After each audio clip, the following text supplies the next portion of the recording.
I put together a few decks for when everyone gets in and is ready. But basically, what I did was I created a deck of individual cards for each color. So good, evil, sage, and wild each got their own color. And then I also have a couple of decks that I built. Most of them are control. So column A, B, and C are control. Column D is something that I just play. I think is very fun. And so I put it together. I figure we'll go through them a little bit tonight, talk about each deck, some of the reason for the card choices, and some of the plans that I have in the decks that not everyone may be thinking about. And frankly, of these four core mono faction decks here that I built, I wouldn't really choose to play any of them in constructed. It was just more to highlight some of the less common cards that are in each faction that I think are pretty good, or at least have some roles. So I started off with good. And the reason why I started with good was just alphabet first of all, but also good zeros that are really hard to find in the core set. The quality of them is pretty low, and so you end up playing almost all of them in these decks anyway. Because in order to get to 60, you have to play 20. I think there's only like 7 or 8. There's not too many, I think. So you have to play most of your zeros. Anyway, the one zeros that I like the most, Brave Squire, I've talked about before in the last cast, and I've talked in person with people. It's a combat trick. It keeps your guy alive. It creates another blocker. So you can 2-for-1 people a lot with Brave Squire. And if you had a way to break champions, which good is actually lacking for the most part, but if you pair Brave Squire with a break champion, break all champions, you can save one of your better creatures. So Brave Squire is one of my favorites. Faithful Pegasus, it's okay. It's a card that jumps. It picks up your humans, so it basically gives mostly Lord of the Arena is the normal card that you put on top of the Pegasus, and you fly through and hit with. But you can grab other things like White Knight or Palace Guard in this deck, and both of these cards are actually very good on their own, which we'll get to when we get down there. Priest of Kalnor, if you have the loyalty for, is a fine zero. It's not super amazing, but it does make a guy untargetable and unbreakable for a turn.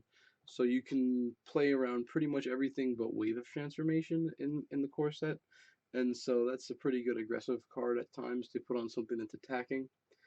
It's certainly something I'd be interested in looking at. Priestess of Angeline is one of my go-to cards to make fun of. It's not a card I'm super fond of. That said, in core set, in a meta game full of burn, which is what I'm anticipating, the repeated life gain could be a significant factor and might see some play in some decks because of that. I actually don't like it in card decks in paper because the payoff isn't always there, and there's much more impactful zeros you can get. Like I've said before, Rescue Griffin Brand, Bodyguard, all zeros from Uprising are just amazing, and there's not that many spots available for a card like Priestess. Rally's in here just because we have to fill up zero slots. You can recall it. It's mostly just going to be discarded. You're not super happy about it. It does make a guy to block, which you can use. Watchful Gargoyle is one of my favorite zeros. It's actually still in my card deck as a one of. And it's got Airborne, it's got Ambush, it's got Recycle. So it's doing a lot for you. It's a 2/3 body, so people attack with Muse all the time, and you can just throw it in front and block. People are very disrespectful towards Watchdog Gargoyle, mostly because they've eliminated it from their card pool. And because of that, you can get a lot of value from including it in yours. It plays a lot like, in that way, it plays a lot like Stifle in Magic, where you can throw a Watchful Gargoyle out when someone's not expecting it, get a lot of value. It gets even better too later when Blind Faith comes with Tyrants, because you can Blind Faith a Thought Plucker, it loses unblockable, then you ambush in the Gargoyle on block, things like that, which aren't available in core set, but it makes Watchful Gargoyle a very good card. And it's a 2/3. It's a flyer, which is relevant. That there's a lot of times when you need to jump block a flyer, and it takes care of that for you. White Dragon's one of the better zero cost cards in the game. The problem with it is that you can really, in order to extract maximum value, you have to play it after playing a gold one. Obviously, in this deck, that's going to be fairly easy. You're going to be playing a gold one on most turns, and then you'll be able to get your full recycle for a 5/5 airborne creature, which is amazing for zero. White Dragon often doesn't make it into a lot of my other decks. mostly because I tend to be splashing good or playing a smaller amount of good. And again, in the cart decks, we need to be able to react at instant speed with our zeros, and White Dragon doesn't really do that for us, so I don't even have it in my cart decks. Getting into the good ones, Angel of Light's a stalwart. If you can ever trigger the loyalty, it's great. And even if you can't, it's just a solid zero. Angel of Mercy brings creatures back. Obviously, in an all good deck, you're going to have plenty of targets. By the way, for people who are watching, if you have any questions or want to jump in, feel free. I'm just going to fill up some time while I'm waiting for more people to join us. But yeah, so Angel of Mercy is great. It brings back creatures from the graveyard, plenty of targets. It gives you an off-turn play. So does Angel of Light. That's an important thing to be mindful of when constructing decks. Angelic Protector is another card with an off-turn play. I only have two copies in. I have two copies of it and Inheritance of the Meek. And basically, the reason why is that although Angelic Protector is good and it's certainly better in the core set than in the others because of the lesser quality of comparative cards, it it has to be played for value, either in a combat scenario where you're making a trick out of it, and so it's not a good establishing card, and it's certainly not a good card when your opponent is wide. And for those reasons, I don't have a full set of three, but I do like two. Avenging Angel. One funny story: when we first started playing, me and my group, we thought Avenging Angel was just busted. We would just do things like Brave Squire, Avenging Angel attack for 11, gain our life, pass the turn that you can't attack to us. And quite often, it was, you wouldn't just do it on turn one, right? You would like play a Thought Plucker first or something like that. But it ended up being the case that there was a lot of other flyers and other creatures people were playing that dealt with Avenging Angel quite well that weren't the cards we were playing. Like I was saying earlier about Watchful Gargoyle, we had Avenging Angel very high, but we didn't have the common cards that people did as high, and so our Avenging Angels were significantly worse. Um, Ceasefire is a stalwart card. Any card in the game that's a draw two and does something, you should heavily consider playing. So Ceasefire is a great combat trick. Your opponent attacks you, you play Ceasefire, and that's going to be all the attacking they can do that turn. So you can do things like play a zero to chump block. You could block with a creature that's already in play. You could just take a small amount of damage or whatever their best creature is. And Ceasefire works great with cards that punish your opponent for attacking in groups. Um, so what Ceasefire does is encourage your opponent to play around it by attacking in bigger groups, and then you could play with it or play against people who are doing that. Cards like Spike Trap, which isn't in the core set, or Hands from Below, which I believe doesn't come until Tyrants gets unlocked for us.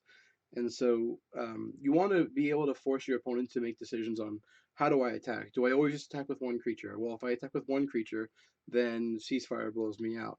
Or Lying in Wait could be another card that's legal and it's a Sage card and it's going to be in that deck. But you want to force that push pull of attack with one guy, attack with multiple guys, and have different punishing effects if you can fit it into your deck. Divine Judgment's just Wrath of God, but it's banished, so they don't go to the graveyards. But it's a classic board sweep. You need that in pretty much every deck if you can get it, and it has the benefit of banishing. And a lot of the good cards don't get banished; they're unbanishable, and that's really good because that means they will stay on the board even after Divine Judgment.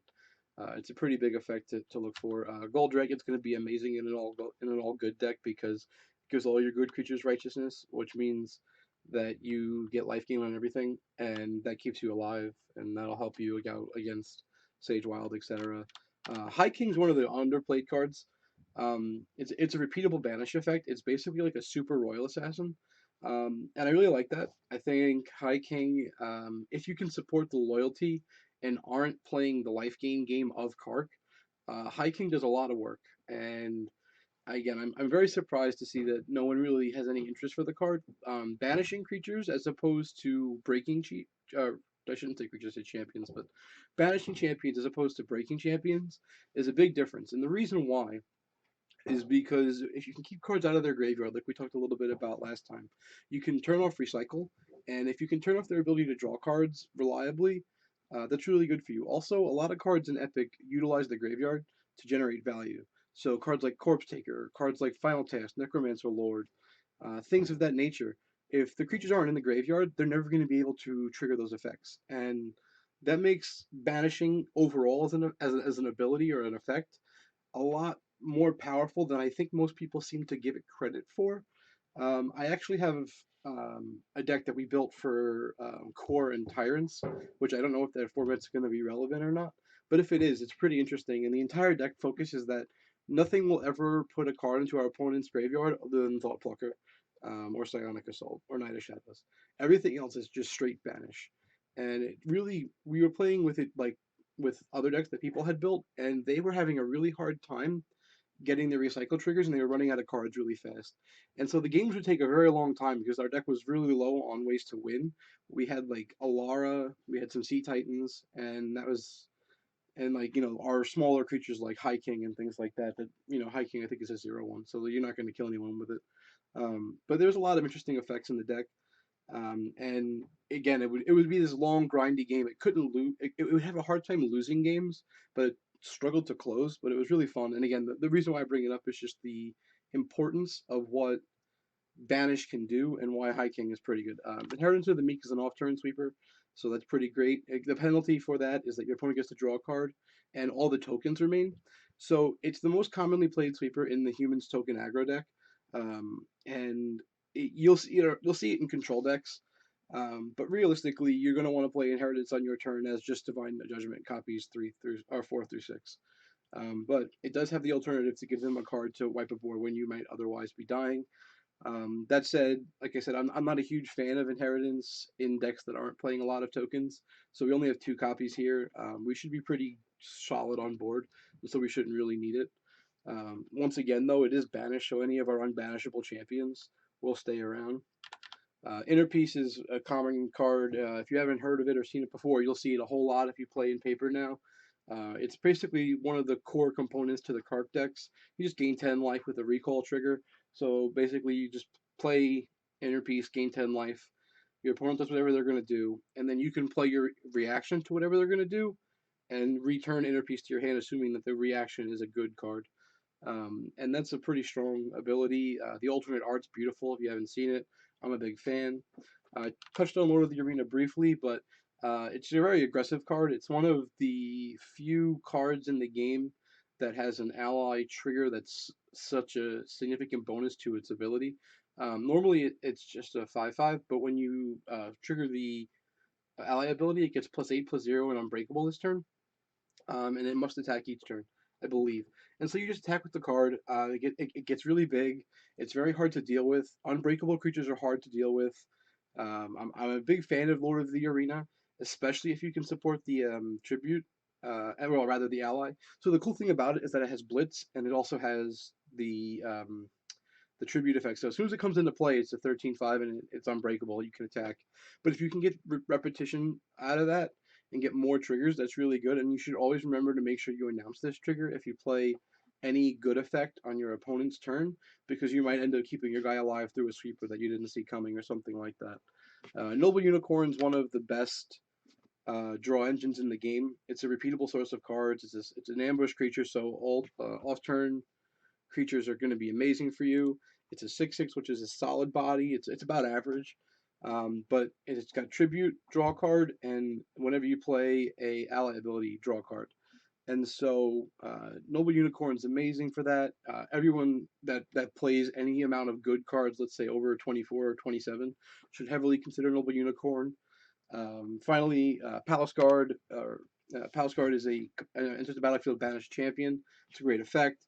You can turn away a lot of the bigger threats in the game. It doesn't care about power, toughness, anything like that. Any of the abilities like Airborne. So I think that Palace Guard is an automatic inclusion. The great thing about Palace Guard is that it doesn't have any loyalty effects, so you can splash it very easily in all your decks. White Knight, on the other hand, does have loyalty abilities. So it comes into play and you tribute draw card, so it replaces itself. That's great. If you have loyalty, it also has Blitz. It's a 9/9. So obviously in our deck, as long as we have 2 cards in our hand, we would have loyalty. But again, the same thing. If you can support the loyalty trigger with 33, um, maybe 36 good cards, you should definitely be playing a White Knight in core set. And if you're lower at 27 or 24, if you're playing a lot of cantrips, you should still consider White Knight. Like I said, it replaces itself. It also breaks evil champions, which is an interesting feature that comes up interestingly all the time in the game. I can't tell you how many times I was like, oh yeah, I can also just break that Medusa, or break your Angel of Death that was on the board. Things like that where the White Knight's ability actually matters and can save you from flying creatures or creatures with evasion. So yeah, I'm very happy with that. The next deck that I have here, while we wait for more people or anyone to ask some questions, is an evil deck. And as you can see here in the evils, it's pretty much everything that you would want.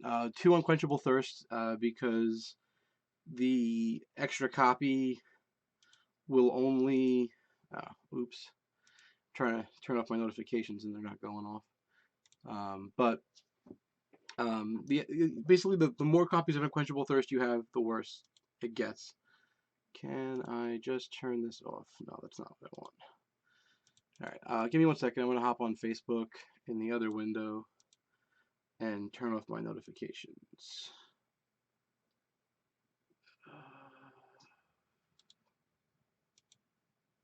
Okay.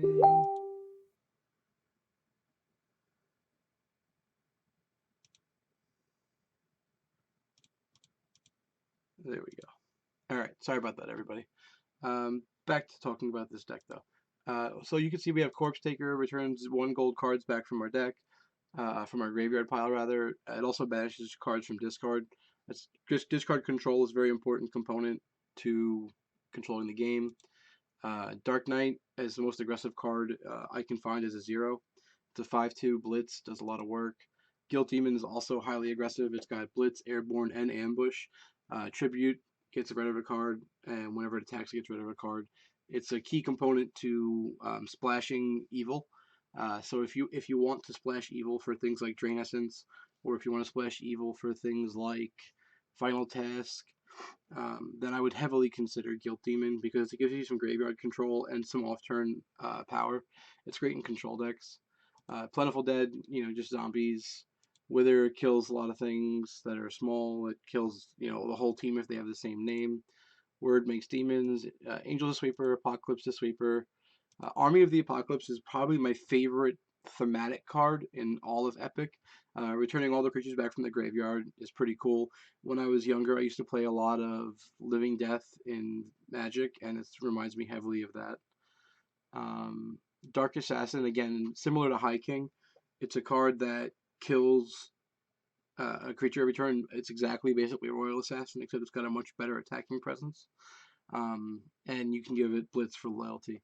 So I love Dark Assassin in general. Demon Breach is a solid card. It's got recall, so we only have 1 copy here, and we have to fill out our stuff. But if you can go deep into evil, there's so many powerful cards like Angel of Death, Apocalypse, Drain Essence, Final Task, Medusa, Necromancer Lord. Even Succubus has like hidden power, or not say hidden, but it, the fact that you draw a card, it gets blitz, and it can deal with good champions is solid. Again, much like White Knight, um, Succubus's ability to deal with good champions is very powerful for you. Drain Essence, I've said before, is going to be the key component to any game that you play in the new series, or in the app rather. So many people are going to be playing aggressive Wild Sage decks that you're going to want to have Drain Essence in your deck.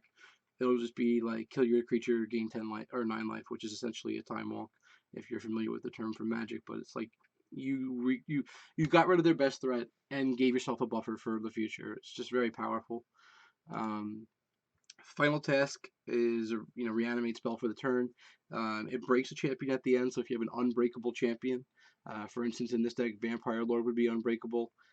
You would be able to keep your Vampire Lord in play. Also, Dark Knight is unbreakable on your turn. Both have the same keywords. Medusa, again, probably like the best creature in the game if you have loyalty for it. The fact that you can ambush it in, kill any creature, and you can block most and live as a 6/8 is amazing. Necromancer Lord is one of my favorite cards. It plays very well with Final Task. I think I mentioned this last week. So if you Final Task 1 creature, it'll die at the end of the turn. If you add into the loop Final Task target Necromancer Lord, then you Necromancer Lord and get another creature. Now what you've done is created a situation where your creature that you got back with the Necromancer Lord would stay in play. And if you have 2 Necromancer Lords, you can stack those up. And so the first one gets the second one, the second one gets the new creature, the first one dies, and then on your next turn, the second one can get back the first one, and the first one can get another target. Um, And so it does a lot of work. Final Task is a great card in evil heavy decks. Necromancer Lord, as I said, is amazing.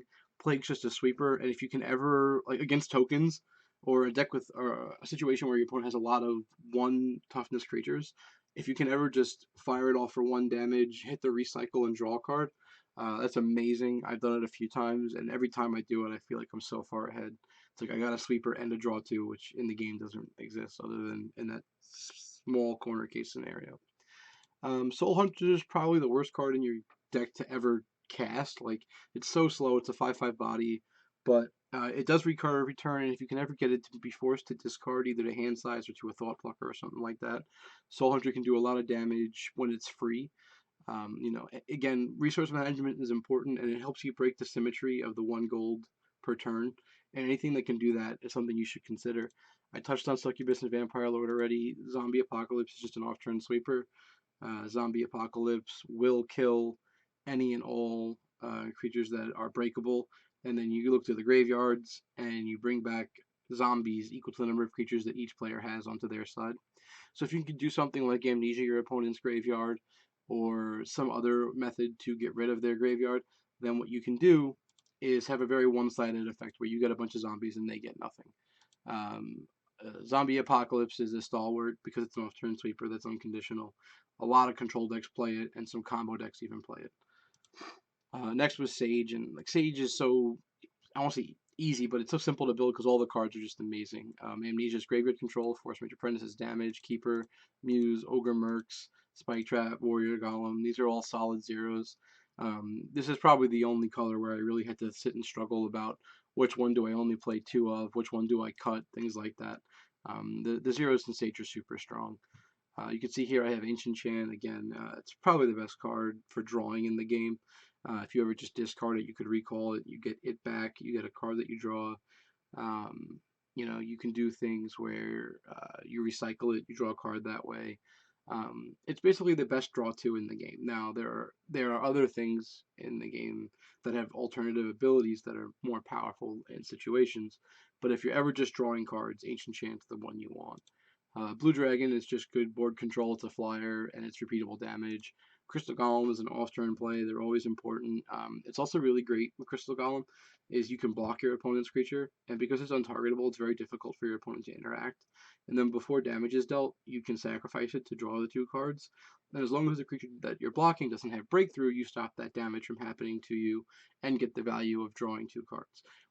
If you can ever pair Crystal Golem with something like Final Task, Necromancer Lord, or Army of the Apocalypse, you can get a lot more value out of um, your Crystal Golem, and you can keep repeating this draw two effect, and it does a lot of work for you.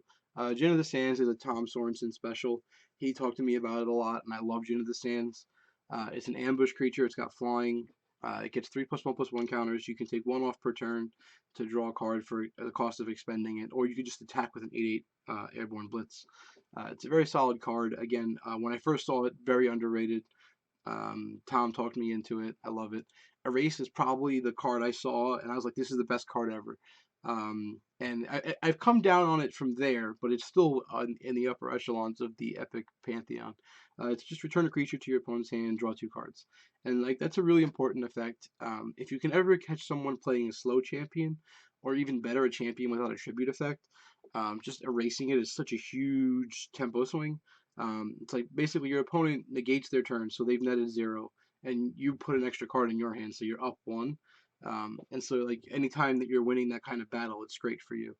But like I said, a lot of people have kind of caught on to what Epic does and how the game plays, and they've basically cut a lot of their slower champions and they're playing high impact tribute champions, and that does diminish the value of a race because your opponent is going to get that tribute effect again, and so it's something to be mindful of. Ice Drake again has ambush, very important.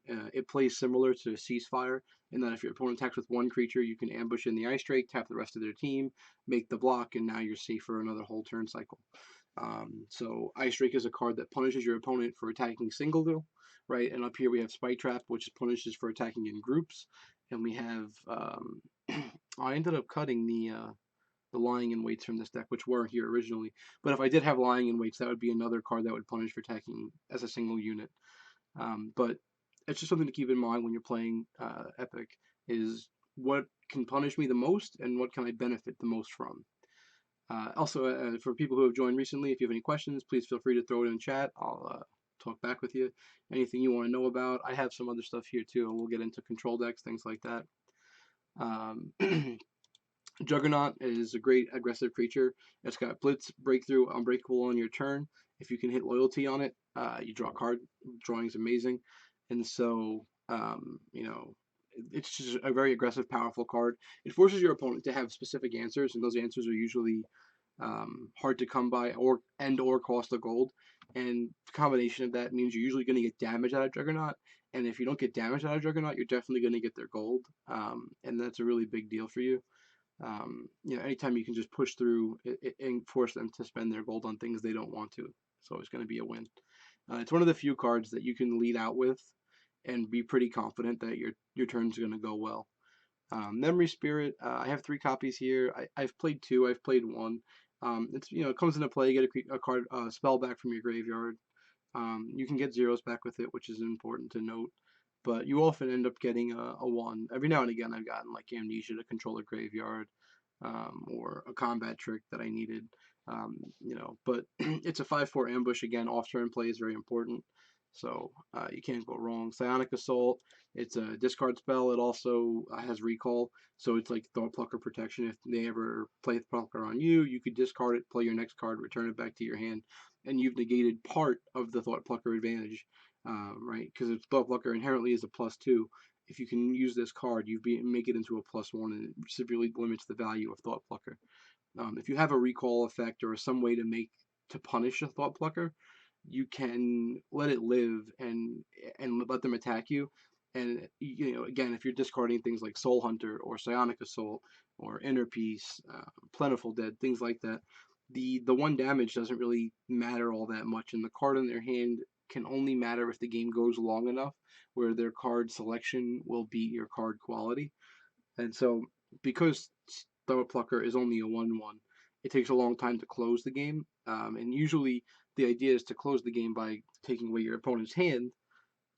But if their hand stays healthy through these cards, or their board stays healthy through Soul Hunter, then you're not really getting the effect that you're looking for. It's just to draw 1 per turn.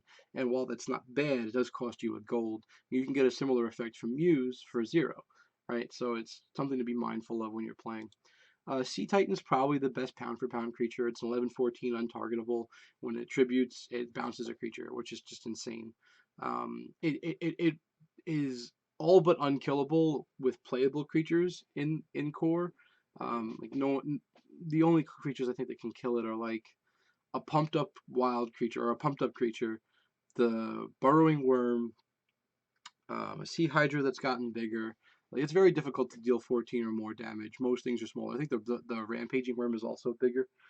It's 14/14, but for the most part, a 14, like it blocks Kong, it blocks itself, it blocks Steel Golem, which is the next card on the list.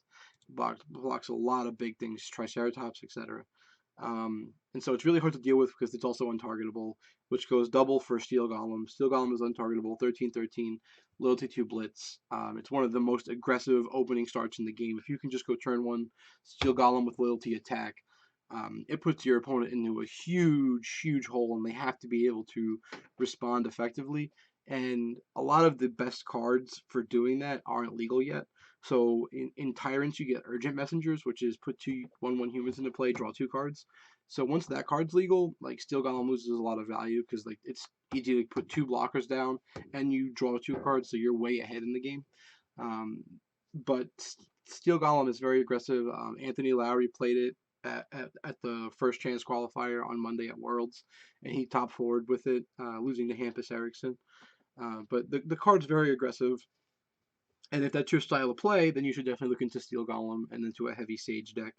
And I would consider playing it with like Veldin, he's in Uprising, things like that. Things with Blitz and things with um, either protection in the form of untargetability or evasion in the form of flying or unblockable. Thought Plucker, I've talked ad nauseum about, and we'll talk about Thought Plucker. To me, I mean, obviously my team's called Pluck You, and it's because Thought Plucker to us is the best card, and we think people will see that as we play through Core and through most of Uprising. It rather through tyrants. Uprising changes a little bit. The answers to Thought Plucker have become abundant. The punishes for Thought Plucker have become abundant, and people have picked up on playing them. And as long as they're playing those cards, Thought Plucker and Muse get worse. If you look at my deck from Worlds, the first chance qualifier, I actually cut Thought Plucker, even though it's like my favorite card in the game, because the metagame was so heavily tilted against it that I couldn't fit it, and I had to make space for some other cards. But to me, it's definitely the most punishing card in the game. It's one of my favorites.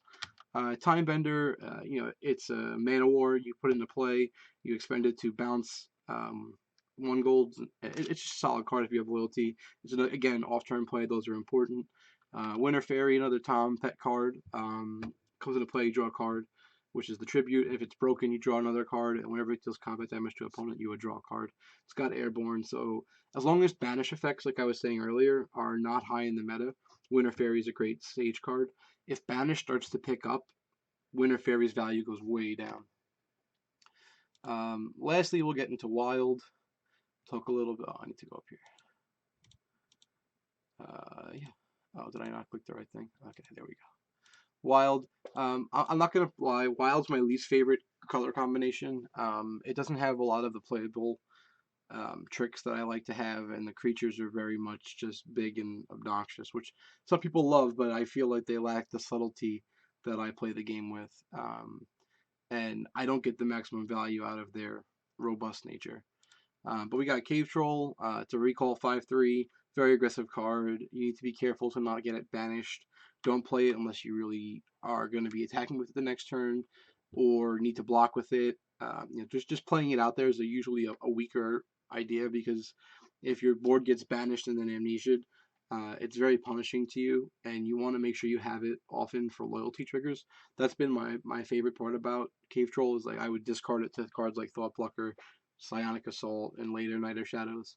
Um, but when I made my spell, it would return the Cave Troll to my hand, and then that information that was already known is what I would use to show my opponent that I had loyalty for my wild spells. So Cave Troll is great for that. Fire Shaman also has loyalty trigger. It's 3 damage, which is solid. 3 damage in Epic is less than in Magic, but it's still pretty good.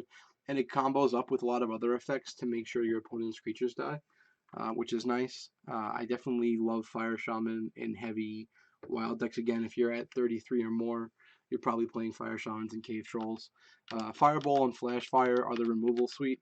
So if you're looking to kill your opponent's creatures, those are the cards you want. They're amazing for doing that. Especially if you have bigger creatures, Flash Fire does 2 to everything. Most of the guys in Wild are going to be bigger than that, so they're not going to die. Fireball does 3 to anything, so you can kill your opponent with it. You can even upgrade it for from the 0 to a 1 gold and do a lot of damage. I love both of these cards. They make a lot of appearances in a lot of my decks for those reasons. If I'm playing aggressive, I look more to these 2 cards, Lash and Rage.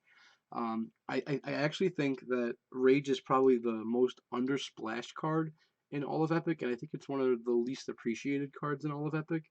There are a lot of really big, aggressive creatures that don't have breakthrough, and Rage giving them breakthrough is a big deal, and it lets you win from a lot of unsuspecting board states. It also pays off for other cards in your deck, like Rampaging Worm, Kong, etc. Cards that have difficulty extracting value, you can get that from Rage. Worm Hatchling, again, it gets bigger every time you play a spell. That's great. In an all sage deck, you have 40 or rather, in a 60 wild deck, you have 40 wild ones. It will get bigger every turn. That's amazing for you. Flame Strike to me is probably the most overhyped card. It does 8 damage to an opponent. However, like unless you're actually killing your opponent, Flame Strike is usually pretty awful. Like 8 damage you can get in so many better ways. And so when I build my decks, even my aggressive ones, I tend to play like 1, maybe 2 copies of Flame Strike. And the reason why I do that is because I want my opponent to play like I could have a Flame Strike, but I don't ever actually want to have the Flame Strike. I want to be able to advance my board and just slowly but surely whittle out the game. And then if they present the situation where it is lethal and I have Flame Strike, I'll play it. But it's definitely not a card that I value crazy highly. It's more valuable in the way it makes your opponent play than the effect that it has, and that's something that's very hard to explain until you really have played the game a lot. But when you have to play like A to 0, It changes so many of your decision trees, and Flame Strike is amazing for that and that alone.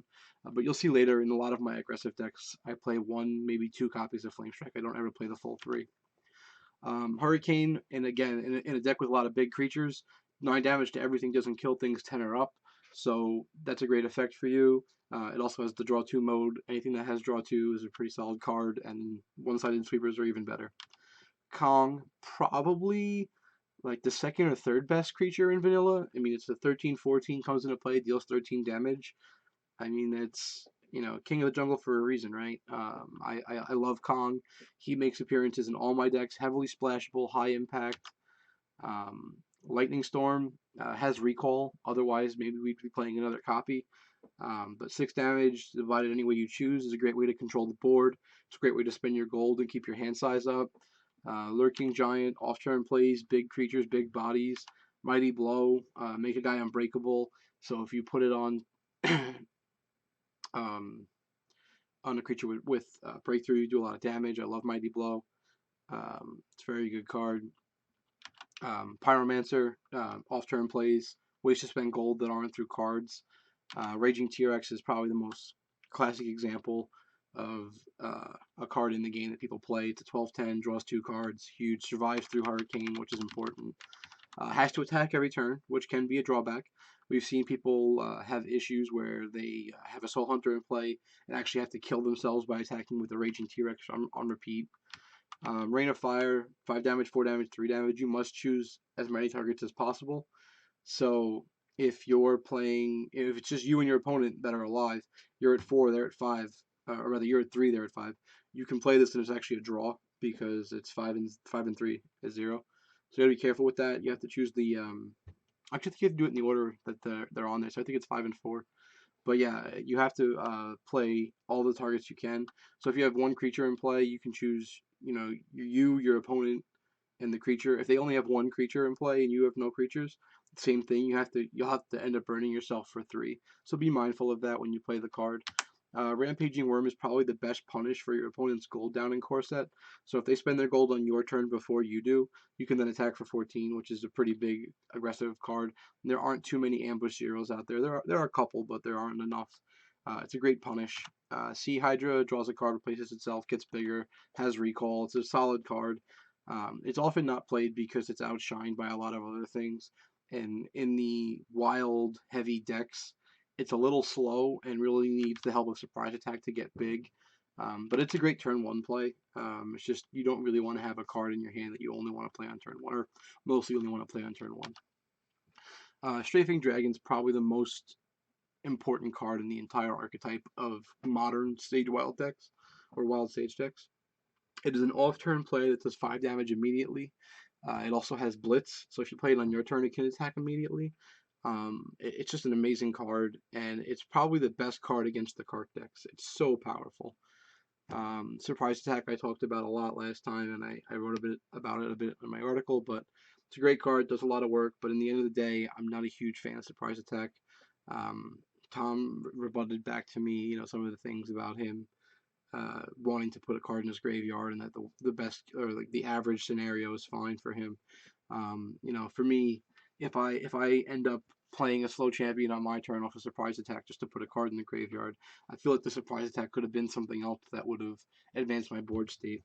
And so I'm not too fond with that. And so he's saying it's fine to me. Again, just shortening my deck size to get some recycle triggers isn't worth it, because the value of your card's abilities is so high to me that I don't want to just throw them away. Triceratops, again, easily splashable, breakthrough, 10/10, draws a card. Card's amazing. So let's do my core monofaction decks, and that's just, if you wanted to get your feet wet, kind of get used to some of the cards, maybe see how some of these cards play together, you could do that. Again, you have a lot of loyalty cards in these decks that you can't support in splash decks.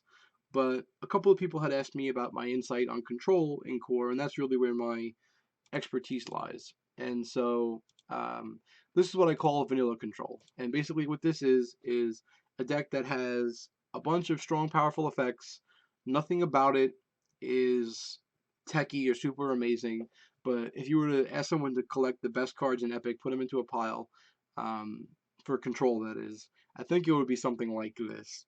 Um, and so you can see here, it's mostly Sage. I think Sage cards are really powerful, especially in core in comparison to others. And you really like the zeros in Sage, and so you have to find ways to fit ones to make them work. But Amnesia is very important, as I've said many times. It's a zero, it draws you a card, it controls your opponent's graveyard. Those effects are super important, and you have to stay on top of them. Force Major Apprentice gives you great board control. We only have 2 copies again because of how powerful the zeros are in Sage. If you wanted to cut a Keeper of Secrets to play a third Force Mage Apprentice, that could be fine. It really depends what you want. Force Mage is great at controlling the board or dealing damage, whereas Keeper of Secrets is great at drawing cards and controlling the graveyard. I anticipate a lot of graveyard-oriented styles of decks, and so I wanted extra help on top of my Amnesias. But again, if you wanted to go down to 5 effects for that, you could go up for Force Mage Apprentice. Muse is going to be a defining card of core sets. I think Spike Trap's amazing. People are going to attack into it. You're going to get value. It recycles. Card's amazing. If it had Draw 2 as a standalone, it would probably be one of the most played cards. But because you can only use it as is, it's a little lower on most people's radar. I've already talked about Ancient Chant and how great it is. Blue Dragon, repeatable damage, 2, draws a card, replaces itself, amazing. Erase, like I said before, one of the best cards in Epic. Everyone's going to be playing Erase. Um, so Lying in Wait's a great card. I talked about it a little bit before. I thought I had it in the other deck. I definitely have it in this one, and the reason it is twofold. One, I like playing what I call Fun of, which is one of a great card. It has the Draw 2 ability, so it'll never be dead, and it can do things for me that no other card can, which is deal with a untargetable attacking creature like Steel Golem, Sea Titan, Crystal Golem, etc. And it'll force my opponent to change their playstyle, and that's super valuable. So Lying in Wait is a card that I wouldn't want to play 3 copies of Lying in Wait because a lot of times you're going to get attacked by multiple creatures and you might fall a bit behind. If you wanted to play that Banish deck, Lying in Wait is a Banish effect, so that's really powerful. But I would definitely consider playing 1 or 2 copies of the card in a lot of control decks because of the way it changes your opponent's mentality. Because it makes them want to attack with 2 creatures together, because that avoids the effect of Lying in Wait. But if they do that, it makes your chump blocks better, makes your spike traps better. It's just a very powerful card. So I would definitely look into it. Juggernaut, like I said before, forces a lot of unprofitable reactions from your opponent, and that's always good from you. Sea Titan, pound for pound, best creature. Standalone is one of the best effects with Sea Titan. I found this out mostly through testing my friend Rich Shea's deck. Basically, with Sea Titan in play, if you play standalone, you're almost always going to be on top. Like I just said, it's one of the best creatures in the game, so nothing's really going to outclass it. And so it's basically a one-sided sweeper in which you get to keep your best creature, and sure, they might keep their best, but if their best is a 6/6 or a 10/10, then you're winning anyway, and you could do it off turn. So you can play Sea Titan on your turn, bounce like a token of theirs, or maybe one of their other creatures, and then they reestablish their board. They attack. You play standalone, and then you can make your blocks. It's a very powerful effect. I like it a lot. Thought Plucker, as I said, one of my favorite cards. You'll be again. Every deck's going to have Thought Plucker in it. I think it's amazing in core. There's just not enough sufficient answers or punishes yet. Time Bender, again, good board control. Winter Fairy does great, work, as Tom has talked about before and shown us. And then Wave of Transformation is an off-turn sweeper. It makes wolves, which is a little scary for us. We don't really like making wolves, but mostly it's that we banish, and so our Winter Fairies don't get their value, and a lot of our excuse me, a lot of our creatures that are going to go to the graveyard we wouldn't be able to get value from on the banish. But it's an off-turn sweeper in our loyalty, and it's very important to manage your loyalty triggers. Um, in Wild, we have a splash. We're playing Fireballs and Rages. We're playing Rage because we need to be able to actually kill our opponent, so we can do things like it's mostly going to be Raging our Kong, or Raging some of our other creatures like Winter Fury if they put a blocker in front to get through and deal that damage, things of that nature. If you put Flash Fire in the spot of Rage, that wouldn't be abysmal. I've done it before. I've gone back and forth. It really depends what you want to do.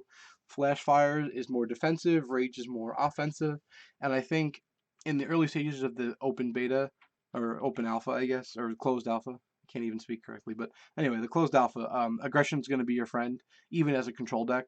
In Magic, you can kind of like weather the storm early and then deploy bigger, more powerful threats than your opponent can possibly because they used all their cards early. It doesn't work the same way in Epic. There's no ramping up portion. Both players are immediately playing their best aggressive cards and their best defensive cards, and so you need to have some level of offense too to close the game out. Um, I talked about Hurricane before. It's a one-sided sweeper. It's also a draw two card. It's great. As you can see here, the one of Flame Strike. Why? Because I want my opponent to play like I have Flame Strike in my deck. But at the same time, I don't want to actually have a lot of Flame Strikes because they don't do anything for you except for deal, the last 8 damage. I mean, you can use it on a creature. You can use it, to combo up. Like, you block one creature and then Flame Strike for the rest of the damage. But all of those trades are like awful for you, and you could do better with other cards. So you don't want to play Flame Strike for that. You want it really just to be that last 8 points of damage. Lightning Storm has recall, so we're playing the one copy. And even though I talked about how much I really dislike Surprise Attack with Uprising now, in the core set you really need that effect, and you need to play a lot of slow champions like Sea Titan or Kong. And for that reason, we need to play Surprise Attack to go with it, and we need to play splashable wild cards in those spots. Now, if you wanted to play something like Triceratops there, you could. If you wanted to play something a little more defensive from that spot, you could. We talked about some of them in the core wild deck, like some of the removal spells like Rain of Fire or Forked Lightning. But I really just like Surprise Attack again, and it's going to give us value on cards like Winter Fairy, cards on Sea Titan, cards like even Blue Dragon, the Kong that we have there. So it's pretty solid. Now in Evil, I'm playing Corpse Takers, and there's a couple of reasons for that. These Corpse Takers could be Guilt Demons, and if they were Guilt Demons, then you could probably put up Force Mage Apprentice to a 3, cut Keeper of Secrets down to a 2 or even a 1, play another Spike Trap, move your cards around.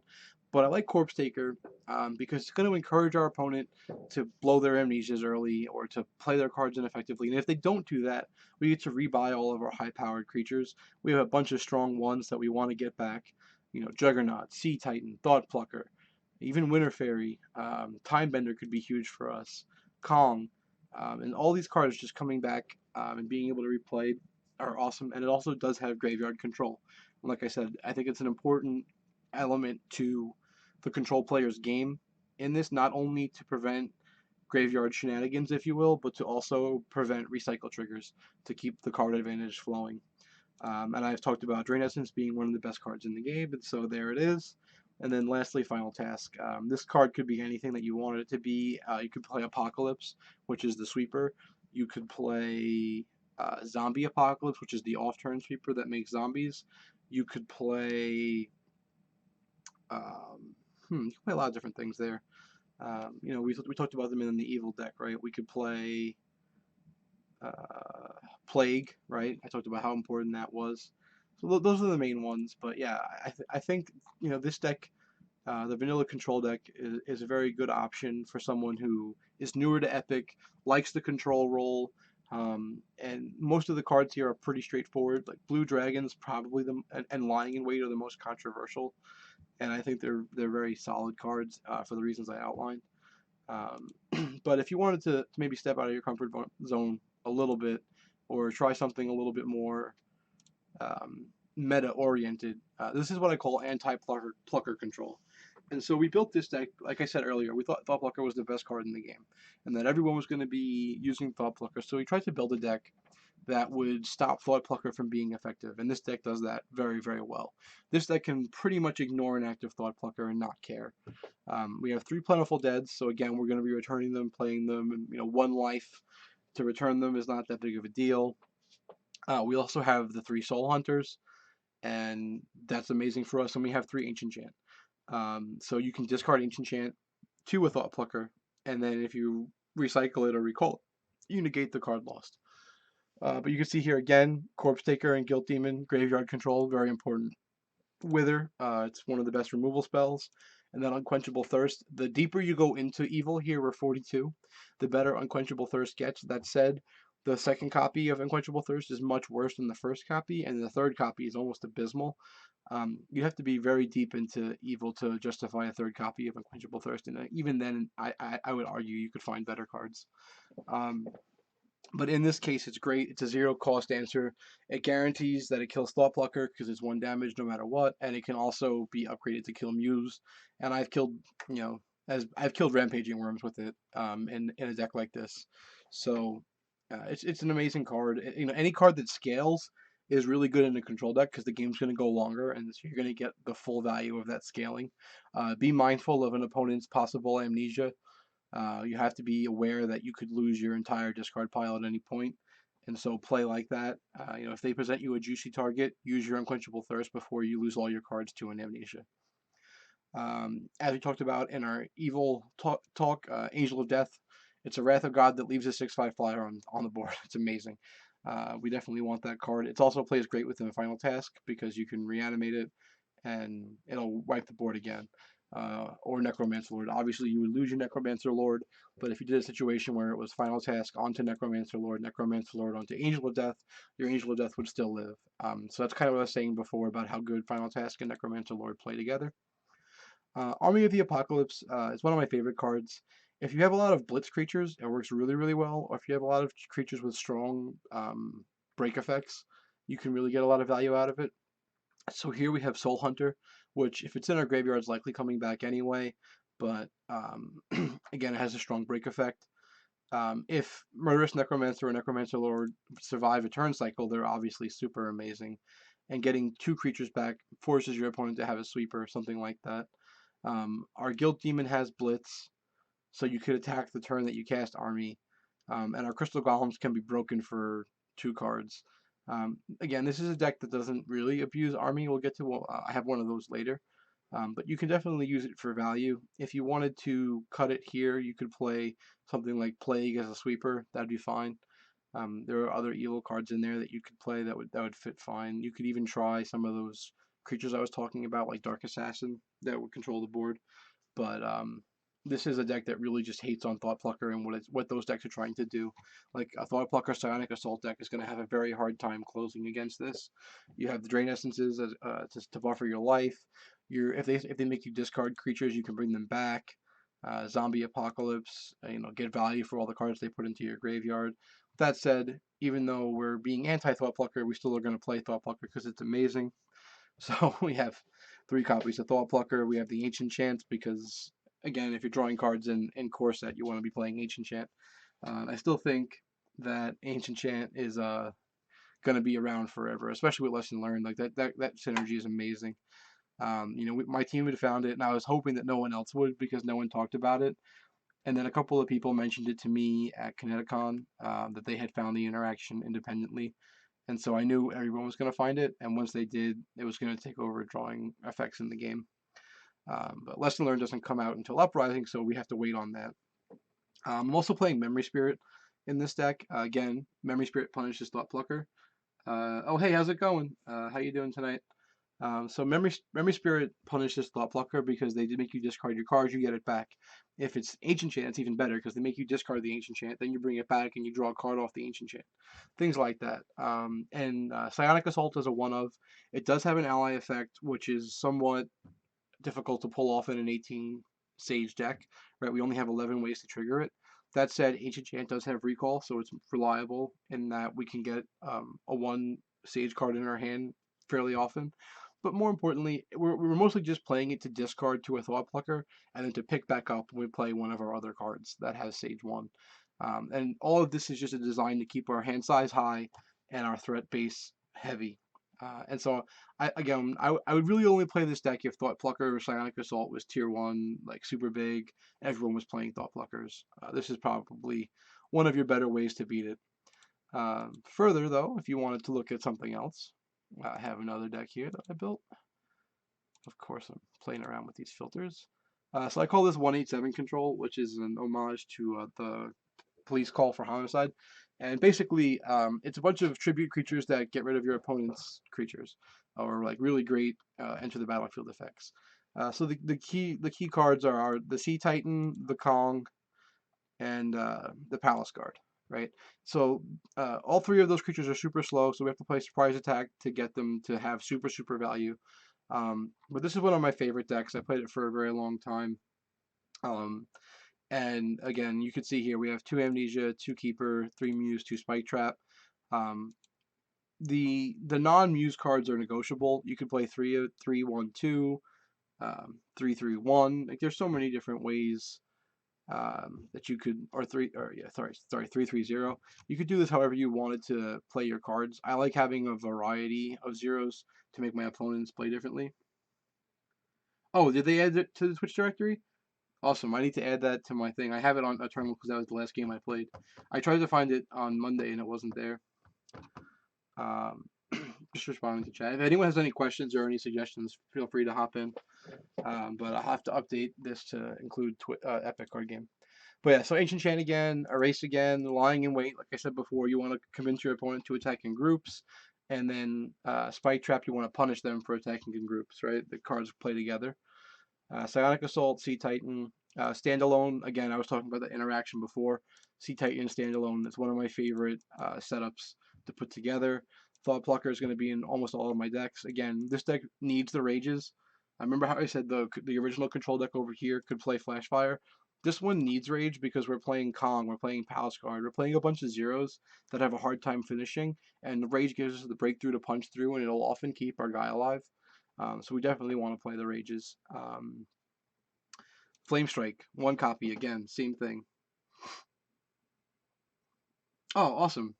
Thank you so much for doing that then. Yeah, it looks like Smack Stream is the one who added the Epic Card Game to the directory, which we really needed. Hurricane again, it's a draw 2, it's a sweeper. Those things are awesome. We want to play it. Kong, kill stuff. Rampaging Worm, we want to punish our opponent for using their gold on our turn, especially if we surprise attack in something, right? Let's say on their turn they use their gold. We surprise attack in something like Sea Titan, bounce their only blocker. We attack with Sea Titan. They try to respond. They make a blocker, something like that, even an off-turn sweeper. Well, now we can go Rampaging Worm, get in for 14. It's a possible where we can come down on a Hurricane, up on a Rampaging Worm, but you have to make sure that your cards can be played off turn, and you have to make sure that you have enough draw 2s in your deck so that you don't run out of cards or plays to make.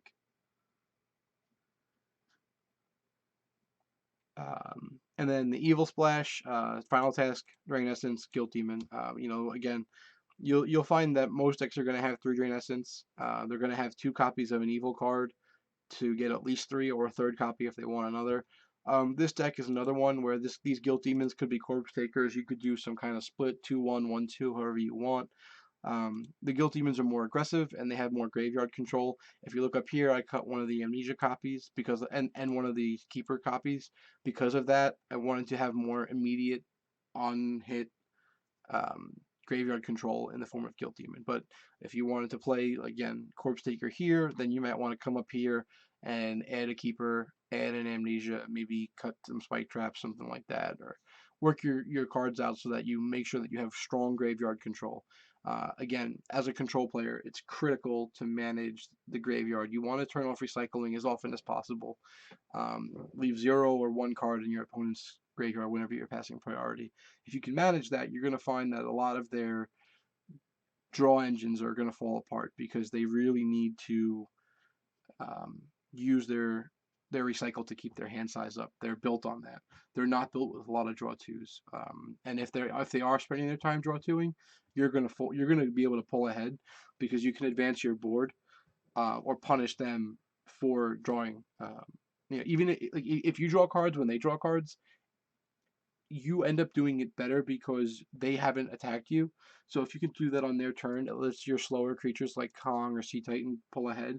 And again, if you play a card like Kong or Sea Titan and then they draw afterwards, you have board control. You have no pressure to play more cards until they deal with your threat. It's very easy in Epic to overextend, right? So here, let's say you play Kong, you kill their first turn creature, right? This is you're the second player. We pass back to our opponent. They draw their card for the turn. and they pass priority to us. Well, obviously, we're just going to take the turns because we have Kong in play. All right. So let's say they don't pass priority to us. Let's say they kill our Kong. Now we need to punish them for doing that. And so, how do we do that? A card like Surprise Attack would be amazing. A card like Thought Plucker, an early Thought Plucker is super aggressive, right? So let's say we had a card on turn one, or they played a creature on turn one. They now have 4 cards in their hand. We played Kong, killed their guy. Now they play a draw 2, go back up to 5. That's their best case scenario. On their turn, if they deal with Kong with an on turn effect, let's say Palace Guard, now they draw up to 6, go back down to 5. We play Thought Plucker, they're down to 4. Right? We attack with Thought Plucker. If they don't have a way to deal with it, they're down to 3 cards already. It's very important to manage those kind of things. And if you can keep, if they respond to Thought Plucker, they're still down to 3 cards. You see what I'm saying? It's all about getting cards out of our opponent's hand to cut down their options, and so then we can hit them with something like Sea Titan, where they can't effectively answer it.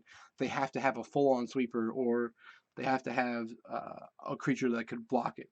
And that, in core, the only playable creatures that are going to block Sea Titan are Sea Titan itself, which won't bounce it, Kong, which would have to hit itself, which we could amusingly fireball for punishes, right? Or Steel Golem is a card people could play in the aggro decks, and again, it would only be defensive. And if you can turn Steel Golem into a huge wall, then you've done your job as a control player. You've turned your opponent's cards against them into in favor of what you want to do. Hey, how's it going? Voices for Days says hello. I like to play on words. Obviously, I'm a fan of Days. It's one of my favorites. But yeah, we're just going through one of my decks here. It's what I call 187 control. Yeah, Rampaging Worm is another. It's down here. It's a off turn effect. Oh, it's a card that could block Sea Titan. Yeah, so I don't know how many people are going to be playing too many Rampaging Worms, Tom. You are correct in that it is a creature that deals with Sea Titan well, but it's often left out of a lot of the decks. I don't think Thunderous is playable. I don't think Tri-Horror is playable. Burrowing Worm, again, maybe as a one of in a surprise attack oriented deck. Like there are definitely cards that deal with Sea Titan. I'm just talking about ones that we're going to see a lot of copies of in constructed tournaments. In limited, your points are spot on. Any of these cards are very playable in limited. Um, Rampaging Worms we may see a lot of. Of the 4 creatures you've mentioned, Rampaging Worm is really solid. Uh, Atlanta says Plentiful Dead might be played a lot. It might be. I think it would be wrong. How's it going, Atlanta? Um, so the problem with Plentiful Dead is that in order to really justify playing it, you have to play a lot of evil cards, right? So unless you're playing a deck like this anti-Thought Plucker control deck here, which is similar to the Tricks deck that I won my qualifier at Gen Con with, um, unless you're playing a deck like that, it's very hard to justify going that deep into the evil pool. Like the average splashable evil card is much worse than the average splashable card of other factions. And while cards, excuse me, like Medusa and Angel of Death have super high upside, that's pretty much it on the payoff of going deep into evil, right? And that's important to note, right? Whereas comparatively, like Raging T-Rex is a much better payoff for going deep into wild. Or even like a card like Ice Drake, which has been in and out of this deck here, right? It's taken over this Blue Dragon spot. It's even eaten up some of these other spots like Winter Fairy or Time Bender. Um, oh, did I miss Necromancer Lord? Yeah, Tom's right. I'm awful. Thank you for linking my stream on the Epic Discord. Um, yeah, so Necrolord's also amazing. I missed that one. I acknowledge. And as if you were paying attention before, I was talking about how much I love Necrolord. So that one's pretty bad that I missed it. But yeah, after that it's pretty rough. Whereas like in Sage, you can get Psionic Assault for the triggers. The Blitz Zero Alpha deck that plays all the zeros with Blitz and Time Walker to bounce them and then reattack. That deck needs to be heavy into Sage. The good cards also have strong, like White Knight's one of my favorite cards. Tom turned me onto it a lot further than I was, but I always thought it was a card that replaced itself, and then it was aggressive, so I like it. I don't know. I think more people are going to be drawn to Sage and Wild, a lot like we saw at the qualifiers at the beginning of the season last year, where 75-80% of the tournaments were wild based aggro, stage based tempo, put them together and play. There is no penalty at all for going 4 color in Epic. In fact, most of my decks are 3 to 4 colors. In fact, if you look at this 187 control, it is all 4 colors. The penalty is really that it's hard to make your loyalty factions. Most of the super amazingly powerful effects are loyalty based, and so in order to get them to resolve, you have to show 2 cards in your hand of the same faction as the card you're playing. And so you often want to have one focus color. So here it's Sage. I'm 33 deep, and you can see none of the card. Well, I can't show you because I don't have the images. I only have these Excel files. But none of the cards in my other colors have loyalty. Whereas again, in this deck, I have 39 Sage. I have Time Bender with loyalty. I have Juggernaut with loyalty. Here in the Anti-Plucker, I have 42 Evil. Yeah, so it's usually 1 color splash 2 to 3. I did have a few decks that were 2 colors splash 1 or splash 2. But the smallest splash you can do is 1/0 2 1s. Because of the way deck construction requires, you're actually also allowed to play 19 zeros and then play 3 1s of any color. Which I have done before, trying to get Drain Essences into a deck and not wanting to force a 0. Um, but usually zeros are the most important thing. Pseudo-human, I appreciate what you're saying, but I've been told to not use cockatrice. I spoke with people at White Wizard and they've asked me not to, so I'm going to honor that request, and that's why we're dealing with this function the way it is right now. But yeah, I actually made most of these decks in that interface. It's a pretty good program. I could probably do it on Epic Foundry's Deck Builder. I will probably do that next time. Thanks, Atlanta. I haven't really used that site too much, but I would consider using it in the future for this. Hopefully, we'll have the app by next week, and so we can actually just do all this in app, and we can talk about deck construction and maybe some plays. That's really what excites me the most. But yeah, so as we get deeper into this 187 deck, we can talk a little bit about some of the other cards that I was playing. I had the Final Task Drain Essences. So I have the Divine Judgment and the Palace Guards.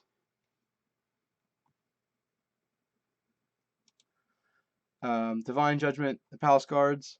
And then I have the Brave Squires. And again, this is a respect to needing to get some damage in and to keep my creatures alive.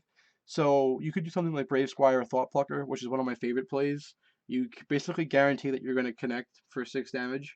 The only way they could handle it is with a single target banish. And they do exist, but they're pretty rare, especially in competitive, constructed in Epic, core set only. So it's pretty solid. I like the kind of play. You can also do it to make your Kong kill their Kong, things like that. I've had a lot of value out of the card. And again, extracting value from good base zeros is really tough. Good base zeros in core set, they're pretty abysmal overall. Like if you're deep in good, you can play White Dragon. Watchful Gargoyle, as I said really early on, is solid. Yeah, Wave of Transformation. Tom does answer Thought Plucker. It is a banish effect. You are right in that it's not single target. It gets everything.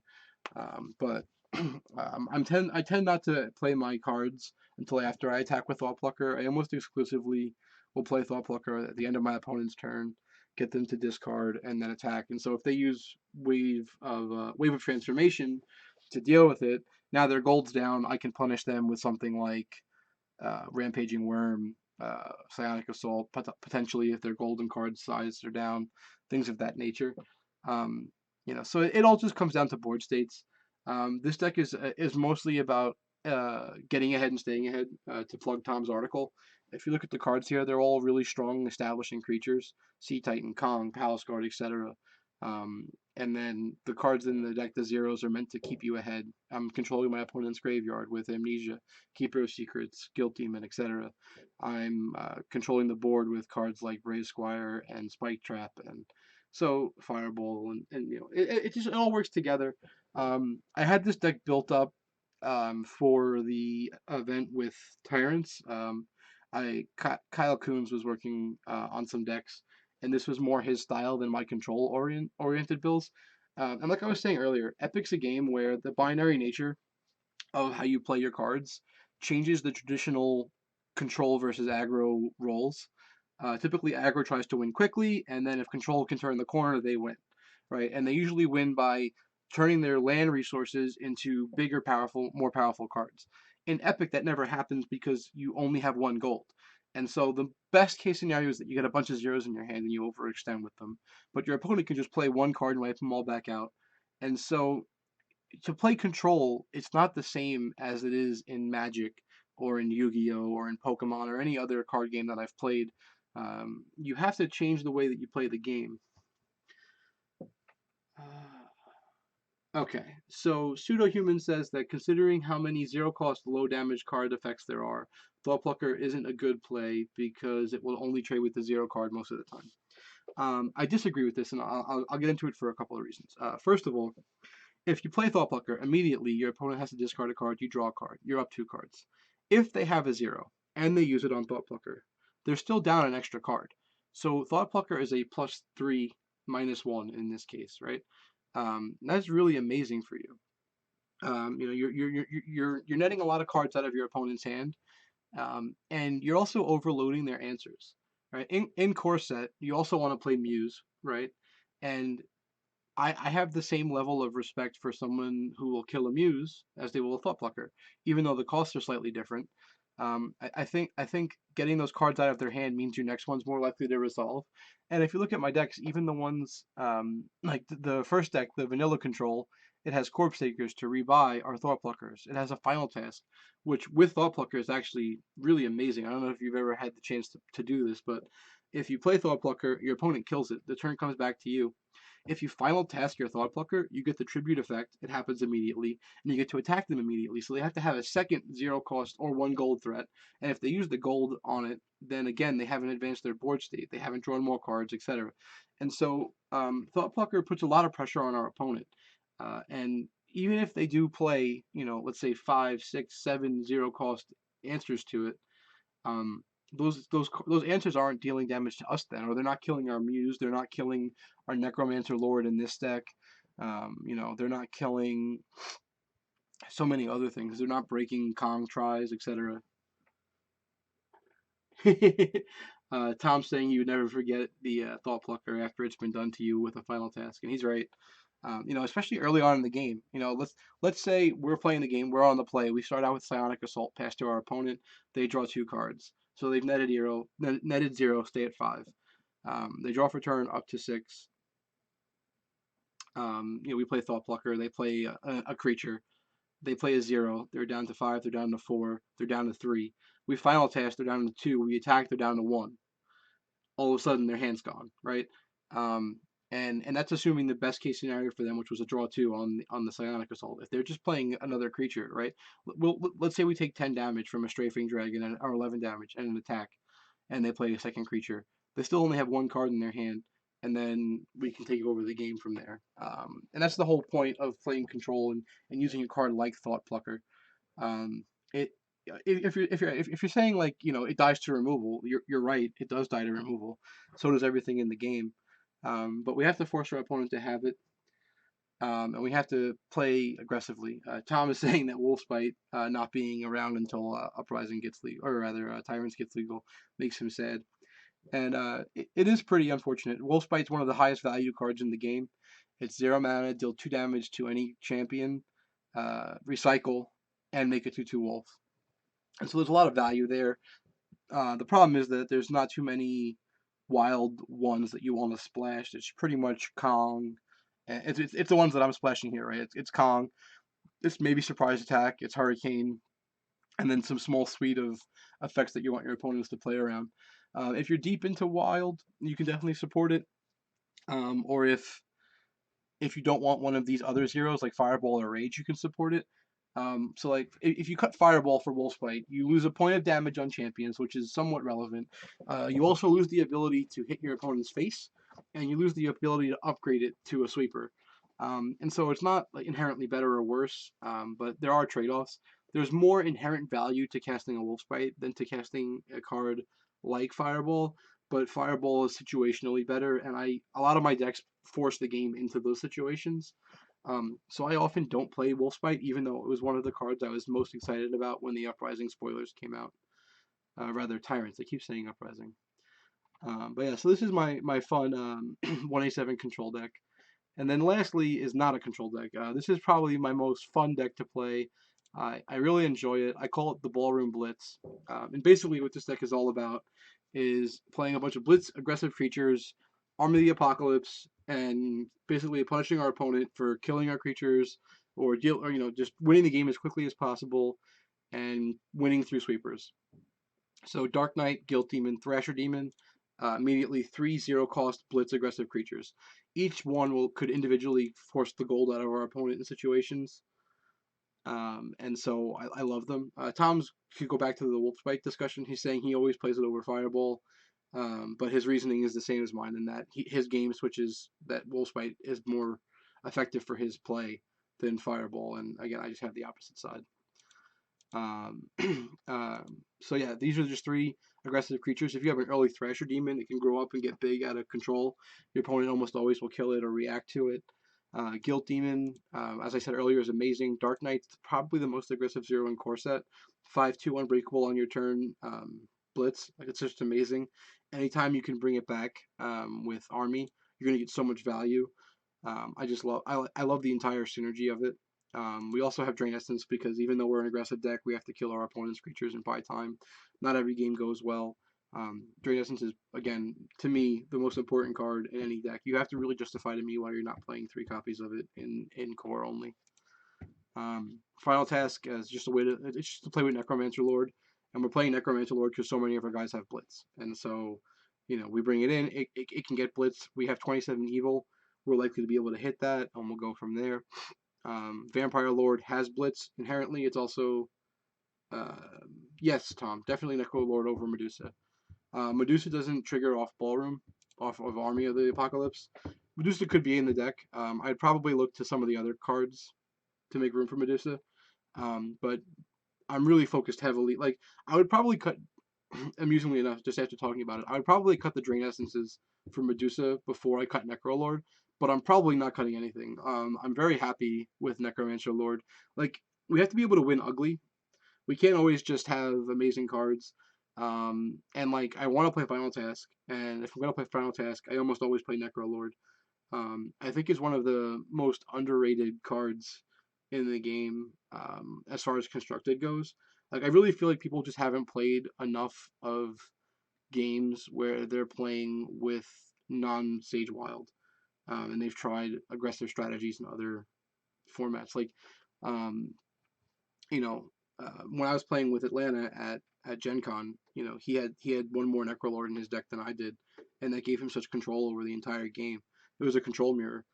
Um, thanks, Sam. But yeah, so um, I definitely like Necromancer Lord. I wouldn't cut it. And then like Zombie Apocalypse could be Medusa. When did we make Team Gear? The hat Jonah got for me for my birthday in December. I had the shirt printed over the weekend, and we're buying a bunch of T-shirts. We're buying 15 T-shirts at 10 per, so that's per 12 per, something like that.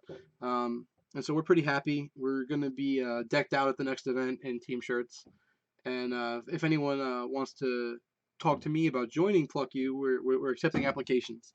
Is what I like to say. We're still in a little bit of flux as the season shakes out. Some members are leaving. Yeah, you can get one, Sam. Just PM me your size later, and I'll take care of it. So Tom is saying that my champions don't benefit enough from Necrolord. Well, again, I would disagree. Giving our champions, given the fact that most of our champions have Blitz, um, I think Necromancer Lord's amazing. Yes, we are going to Pandemonium Atlanta. We will have at least four of one. I'll be there. Lowry will be there. Jonah will be there. Sullivan said he's probably coming, and I think Jason, who was on the team last year but didn't get to play, is coming. So there should be 5 of us, and we're like I said, we're open to picking up extra people. Um, Yeah, sure, no problem. Again, we're open to taking people still. You know, we're still waiting to hear back on some people who were on the team last year who may be quitting Epic, things of that nature. Oh, awesome, Atlanta. I didn't realize. Oh, did you back at that level? Awesome. Voices. Are you Matt Bevenauer? I think you are. I forget. But anywho, with Necromancer Lord, we can bring back cards like Frost Giant. We can bring back cards like Juggernaut. Thought Plucker is always one of my favorites. Oh, Chris Tartamella. Okay, yes, now I know who you are. Chris Tartamella. Anywho, that's who Voices for Days is. Crystal Golem benefits from Necrolord. Rampaging Worm benefits. And like, I've also used Necrolord on zeros, and I don't feel bad about it. Like, especially like Dark Knight. It's totally fine. Like, it still forces our opponent to have like really strong off-turn plays to react to it. Um, Again, and it's mostly for the Necrolord Final Task synergy as well, Tom. The card really does a lot of value for me. Um, I don't know what else to say. You could maybe you know, play another Crystal Golem if you wanted more effects for it. But you know, again, just Necrolording a Frost Giant to tat down all of our opponent's blockers if we have the loyalty. Or you don't even need loyalty for Frost Giant. It's the other card that needs a die strike. But yeah, you know, just bringing back Frost Giant into play gets a lot of value out of Necrolord. It gets us the chip damage we need to make our armies lethal. Um, and so like we really need to be mindful of that. You know, you can't always kill your opponent in one shot. Like, it's flashy, it's super fun. You can tell the story, and I'm great at telling stories if you ever watch me or ask me about playing games. But I like to be able to win the game where like it's a grind and they have the answer every time. And Necrolord's a card that punishes them, or it rewards us for still staying aggressive while forcing our opponent to choose one of our answers, or to choose their answer for one of two cards. So if we can force them to kill our Necrolord, then we get to keep our Dark Knight, or we can keep our Juggernaut, whatever. And if they kill the Dark Knight or the Juggernaut, we get to keep our Necrolord to continue building our board. Um, but yeah, so like this deck works out really fun. Again, it's got a lot of aggression, it's got a lot of power, and it comes out really quickly. Like, some of the cards may seem unassuming, but you know, again, if you have like turn one, your opponent's on the play, which is obviously the best case scenario in Epic. It's strange for people who haven't played before, but in Epic you actually want to go second because both players draw cards, and you can always, or rather, both players can play cards on each turn, and you can react to your opponent to their turn. So like if they start and they play a card, you can still play your card, and most of your creatures are going to have ambush, or the best ones do, and all of your events are playable, and most of them have draw two. Atlanta points out that Necrolords has the potential to cheat gold, and that you could play a gold from your graveyard and still have your gold up, and it's a very important note to have. And it's also an understanding about how powerful Final Task is with Necrolord and why the two play together. But yeah, so if your opponent goes first, you could play like a Vampire Lord on their turn, right? After their gold is down, they pass back to you. You attack with the Vampire Lord. It gets bigger. They immediately feel like, you know, they're under some pressure. They might respond. They might use their gold. If not, you could play a Dark Knight. You could play a Guilt Demon. You could push that comfort level.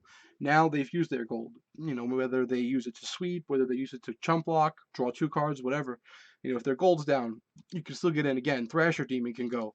Keeper of Secrets is a 2/3 with Blitz. People forget that it can also be used aggressively, but it can. You know, if your gold is still up, you have so many aggressive one drops. You know, none of them are in evil, but you have down here, you have Jin of Sands gets in for 8, Frost Giant gets in for 8, Juggernaut gets in for 9, Rampaging Worm gets in for 14. We're playing all three of them. So rages. Why are we playing rage? Because it gives us breakthrough. It makes our guys bigger. All of those are great. And so yeah, I've played the deck quite a bit. It's one of my more fun decks. It's very out of my normal playstyle. So if you watch me play Epic and Control, you've definitely seen me play these long, grindy Control games where, you know, we each have 100 life, and it's all about just whittling down cards until you have no cards, and then I chunk out your life. It's a very long, drawn out process. Me and Atlanta played a one game match where we ended up. I think I ended the match at like 120. He ended at 70, and he had like Drinker of Bloods for 30 or 40 that were swings in there. The game was just insane. And it's just what happens when two control decks meet before Kark exists, this was at Gen Con. Now that Kark exists, it changes the dynamic, and you have to be able to get chip damage in.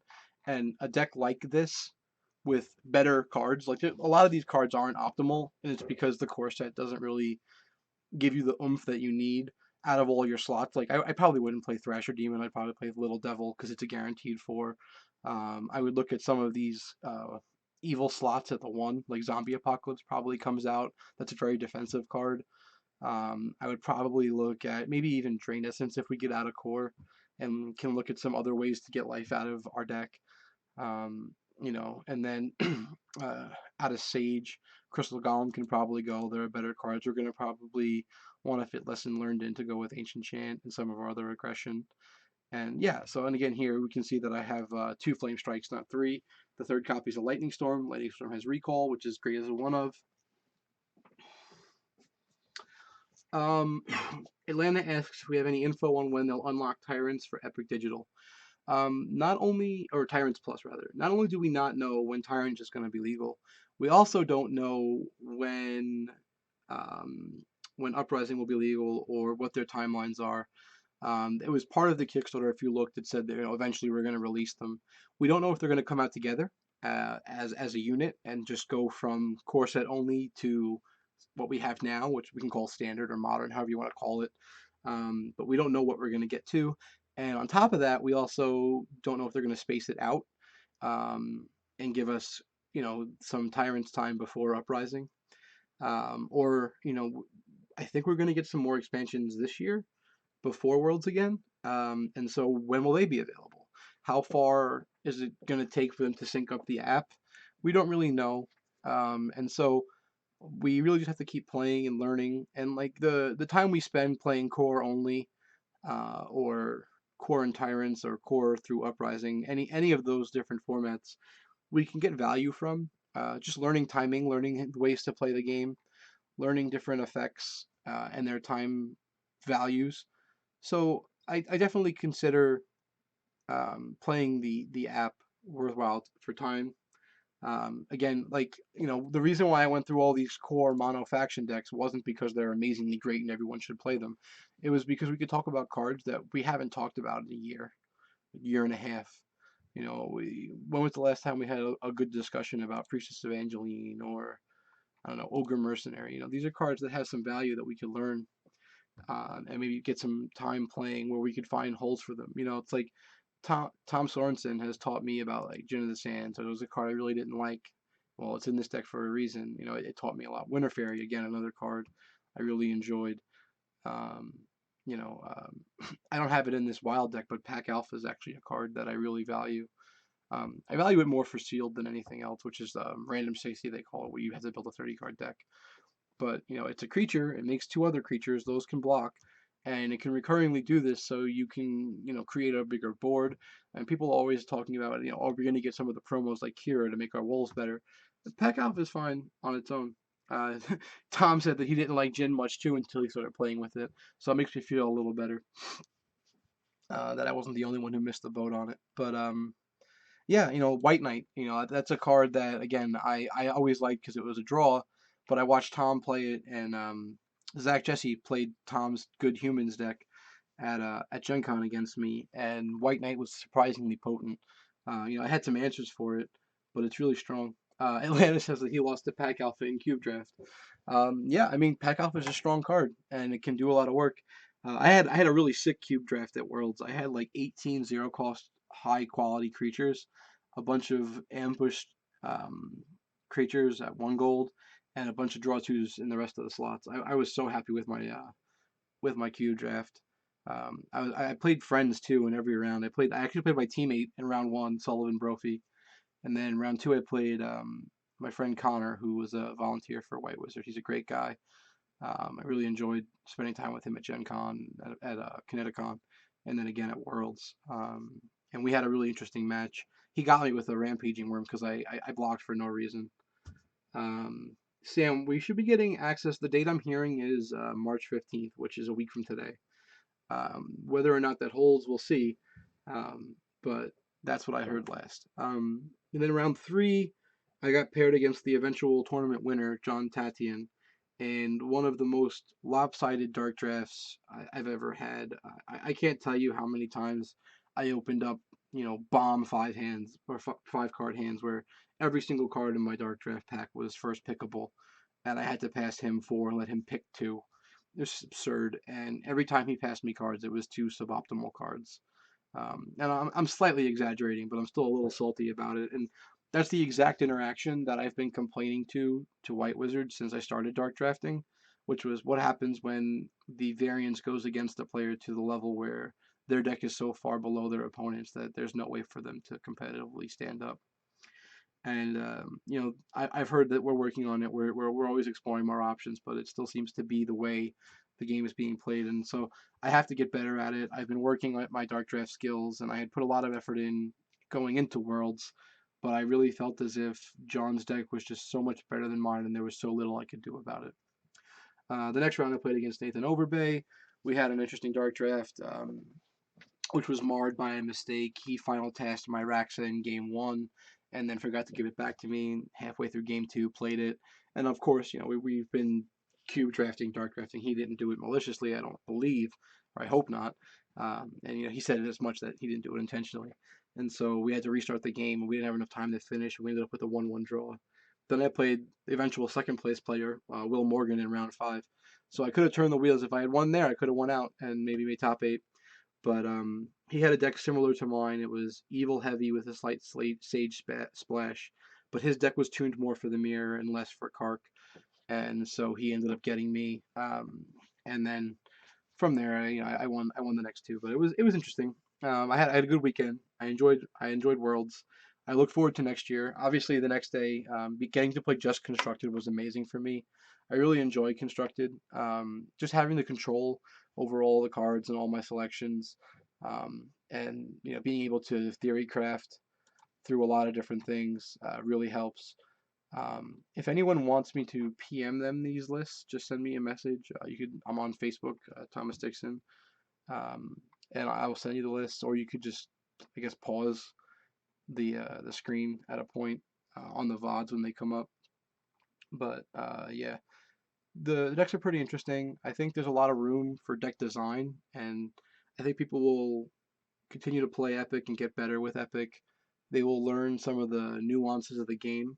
They will see that you can really take advantage of the timing restrictions in Epic and the fact that you can't respond to anything until your priority is passed back to you. Um, and I really think that Epic has a chance to enter the fray of the big market competitive card games. They're certainly putting the money up, and it's just going to be a matter of getting the word out and getting people interested. I've been bringing my set to every Magic event for about a year now, maybe a little longer, and interest has picked up a little bit with the app. And I'm hoping that the app works similar to Star Realms, and that it gets a lot more people interested in on the ground playing. I hope to see you all at Pandemonium. I actually get to play, even though I'm already qualified for Worlds in 2017, because it's a grand qualifier. They're saying because of the cash prizes we're allowed to play. But if we were to win or second place, I think is the invites, they will pass down. Yeah, so Chris, I tried to get some things running up in Philly. I talked to Top Deck Games. They carry the game, but there was very little interest in the store. Um, and so it just never took off there. I tried to talk to Red Caps, but they were busy and there were a lot of other things going on at Red Cap, so they couldn't get going. Digital will definitely help people get games, right? Like, there's a dedicated core of players who will be playing Epic as soon as it's available on the app, and I'm one of them. Whether or not that translates to people buying physical sets and playing in stores, I don't know. And like a lot, see, the problem with a game like Epic is that it's great for players and it's awful for stores because you can get a complete playset of Epic for $130, right now from White Wizard Games. You go to their website, you can order a complete playset of 3 core, 3 tyrants, 3 uprising. And so after that, you're done. There's no secondary market. There's no pack sales, and monetizing tournaments is difficult. And so when you get into that level, what incentive does the store have to encourage this game? Yeah. I mean, the game is great, and that deal is awesome. But that's my point, right? So you did it, and that's great, and I hope more people do it. But for a store, again, like they're really only getting people in to play the equivalent of constructed without any chance at sales of future stuff. Like they're only gonna get, $30 to $40 from you every cycle, and there's only an expansion like every 4 to 6 months, right? So for a store, it's not really going to make a local game store want to support us. And then from there, what do? We get the players to do all the work. Most players have lives, like for me, I have to take care of my son, I have to take care of my home, and in my spare time, I uh, I don't have enough time to really build an epic community here in Danbury. And my local store, Gamers Gambit, is beautiful. They're open to it. They tried running events.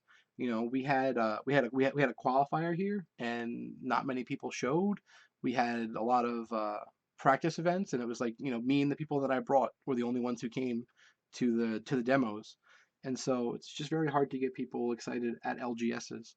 It really needs to be a core group of dedicated players. And unfortunately for me, Jonah and his friends live in Poughkeepsie, which is about 40 to 45 minutes away. And then the Boston crew is about 2.5 hours away. And so I'm kind of in this big empty space in the middle of Connecticut, or the west of Connecticut.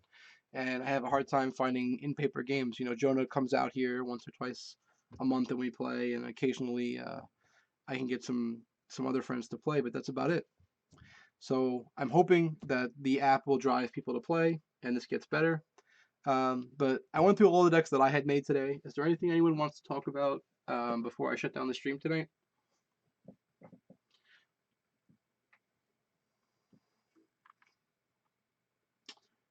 So Atlanta says that the shift to digital is necessary for the game's business model, and he's 100% correct. And it's exactly what I was saying in that there's no chance to get an LCS to really support this game without peripherals, and peripherals go against the entire concept of what they're trying to do. So that's really never going to happen. Um, I mean, he says from a competitive tournament organization perspective, and I actually disagree about that. There's plenty of ways to get tournaments at stores, and there's plenty of ways to get competitive tournaments, but the problem is monetizing it, right? And that's the issue for an LGS. That people don't realize that they're not like fountains of money. The reason why you end up paying 50 to 60% on sales when you sell your cards into them is because of how hard it is to keep a store afloat. It's not like they're just raining in money. Trust me.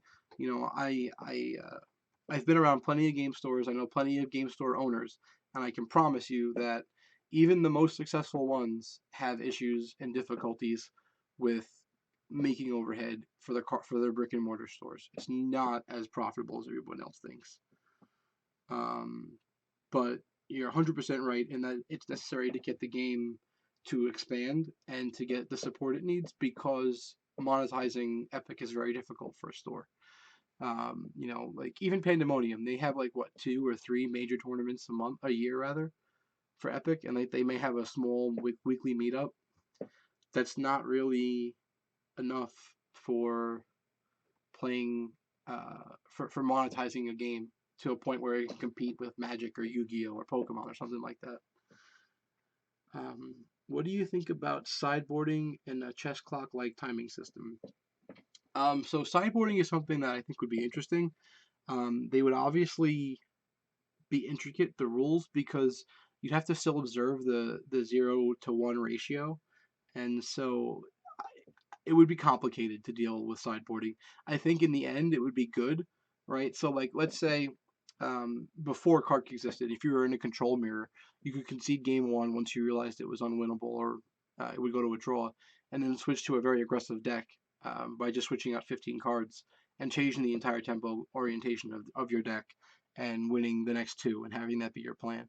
Um, but or even just like if you're an aggro based deck and you wanted to put some more sustainable cards like Drain Essences or Inner Pieces or something to keep your life up, Gold Dragon, whatever, it would be cool.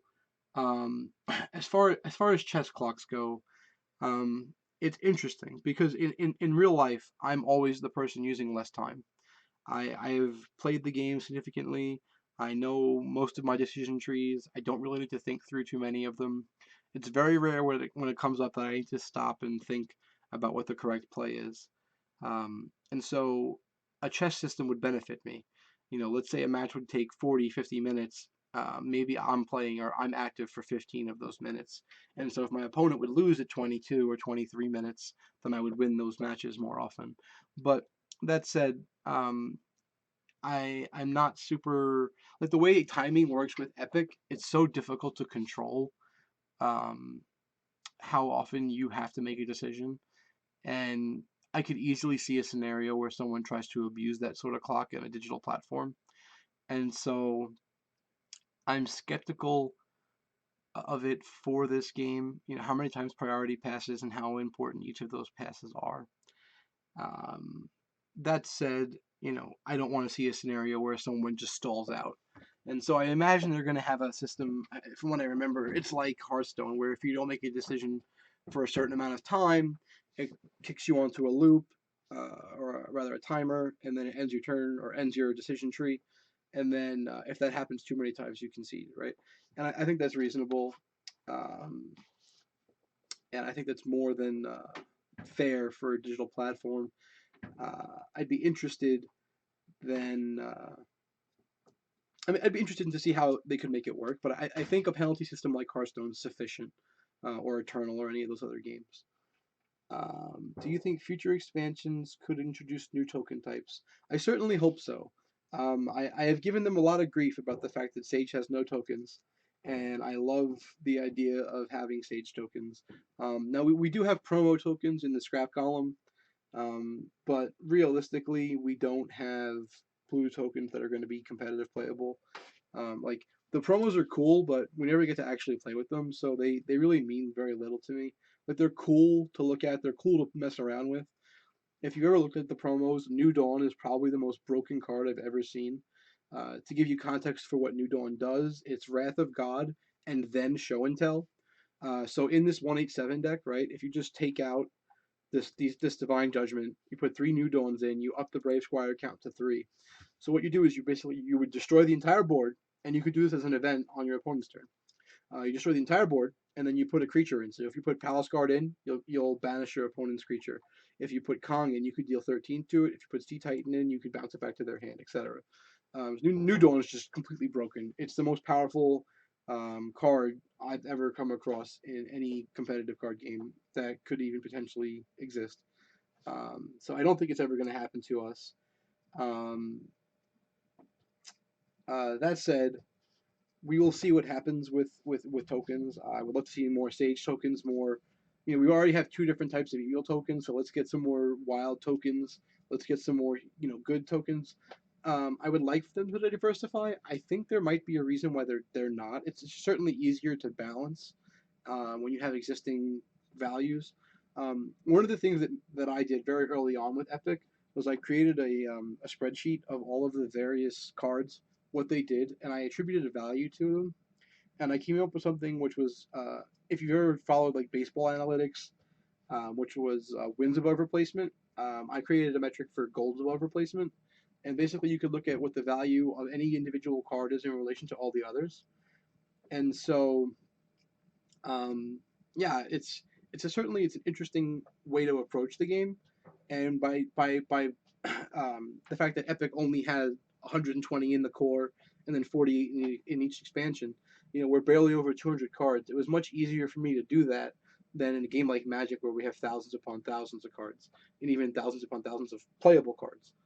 Well, maybe about 1,000 playable cards, but in short, you get the idea that because of how small Epic is, you could really break everything down. And they've also made the casting cost the same. It's either 0 or 1, right? So you can compare all the 1 gold cards to all the 1 gold cards, all the 0 gold cards to all the 0 gold cards. And you could even begin to make some relations on how strong the 0 is compared to the 1s, etc. And that kind of analysis will lead you to a lot of interesting places. I found a lot of cards through that analysis that I hadn't found before. So yeah, that's important. Chris asked me about mulligan advice in the game. What am I looking for and what am I pitching? So this depends heavily on a number of things. First of all, what format are we playing? Are we doing dark draft? Are we doing random 60 into a 30 card deck? Are we doing cube draft? Are we doing constructed? And for each of those things, the answer is a little different. In short, you want to make sure that you have gold cards to play for the first couple of turns. Okay, so he said assume constructed, but let me just finish on what I was thinking, and I'll get into a little bit more about constructed mulligans. You want to have plays for the first 3 turns at minimum. And by 3 turns, I don't mean 3 turns of yours. I mean your opponent's turn, your turn, your opponent's turn, or your turn, your opponent's turn, your turn. Right? So you want to have gold plays that are powerful in those turns or are draw twos. And ideally, you want to have cards that are strong plays and are draw twos in the beginning. If possible, you would like to have at least one zero cost impact card. Um, you have to also be careful. Like if you're playing a deck that only has 2 amnesia, especially in core set, you probably can't mulligan the first one away. You have to just be patient with it. And amnesia is really a turn 3 or 4 card. You don't want to play it on turn 1. If you play it in the first turn cycle, you're probably not going to be able to recycle, and you're probably not going to get too many cards. But you want to have like a card like Muse would be ideal in your opener. I would never mulligan a Muse. Um, but yeah, so like that's the important part. Don't be afraid to mulligan 5. I've done it before. Let's say you have one card that's like average or even above average. You have to chase. Excuse me. You have to chase good cards. And so, mulligan 5, that's your best chance of having strong, powerful plays for the first couple of turns. From there, if you know your opponent has trends or beliefs about certain cards, you may want to target strategies for that or value your cards differently. So, for example, in Limited, there are a couple of players that are known for trying for the draw 2 decking myself strategy. So, against them, you would value having a card like Keeper of Secrets in your opener a lot more because it would really put a dent in their plan or force them to use their gold poorly, things like that. But yeah, if you're like the most generic advice I can give you for mulliganing is to always have strong plays for the first 3 turns. And again, those strong plays could just be like Drain Essence, Erase, and Hurricane, right? Those are strong plays, even though they're not establishing plays. So when I use the term establish, I'm really referencing Tom Sorensen's article, Get Ahead, Stay Ahead. And if you haven't read it, you really should. It really does a good job of explaining what I'm talking about. But those are great reactive cards, and so they're solid in your opener, but they're never going to win you the game. And you need to be able to put a card onto the board at some point that will win you the game, and you should always have those in your deck. Um, to get into your specific point about constructed, game 1 blind, it's the same sort of strategy where you want to have early important cards. You should know your deck archetypes. So like if we're playing anti-plucker control, we don't want like 2 Necromancer Lords in our opening hand. Necromancer Lords, again, it's a turn 2 or 3 card at best, and I would almost definitely mulligan one of them away. Give me 1 second, I'll get you the blog because my article was on there, so it shouldn't take me too long. And I'm also going to cheat for myself to get a view and link you to my article. Okay. To get back to my point, you wouldn't want multiple Necromancer Lords in your opener because you're not going to be able to use the ability, and even if you could, you're not going to have a great selection. So you would definitely mulligan 1, if not 2 of them. Further, loyalty is an issue, right? So for Necromancer Lord, you need to have loyalty to get the ability. But there are other cards like Medusa that have loyalty or Angel of Death that have loyalty. And so let's say one of your early impact plays is a Medusa, right? Then maybe you have to consider keeping that Necromancer Lord if you're not a heavy 42 evil deck, right? Or let's say we're over here and we have a Necro Lord. I'm probably more likely to mulligan an opening um, oh, it deleted your link, Tom. I think I have it set to protect myself from links. Luckily, it put up the one that I made. But if you look for Tom's Get Ahead, Stay Ahead article, it's really worth having. The article is just amazing at explaining how to build up a board and maintain a board in Epic. And you can really, it's designed for limited, but you can use the same concepts for constructed. But yeah, so anyway, if you were trying to get early loyalty triggers, you have to be mindful of that. So like in this deck, we only have 24 stage cards. So if we have a Juggernaut in our opening hand and we really want to draw a card, we have to be mindful of that and remember what our numbers are to get there. So if we have 24, we have 5 cards in our hand, so that's 55 cards left in our deck. And if one of them is Juggernaut and one of them is another Sage card, so we have 23 out of 55. So it's roughly around 40%, give or take a little. So you're probably going to want to mulligan the other 3 cards, or at least 2 of them, if you really want to hit the Juggernaut loyalty trigger. And you have to be mindful of that. Are you on the play or the draw? If you're on the play, then you're down a card, right? You don't get to draw for your first turn, so you're not going to get that extra loyalty hit. Being on the play in Epic is the biggest punish in any game I've ever seen. As I said earlier, if you're playing Epic competitively, you're almost always choosing the draw. It's very rare that you choose the play, and a deck that chooses the play is one that plays like Steel Golems, a deck that plays Rampaging Worms. Like you're just trying to really get in quick, hard, and fast, and really put the damage in. But almost always, like you're better off just drawing 2 cards on your opponent's turn and then starting your aggression. Like I was saying earlier, Epic isn't a game where you can out tempo your opponent by just playing things and attacking. You really need to take into account the timing aspects of when you can play things and what things you want to play.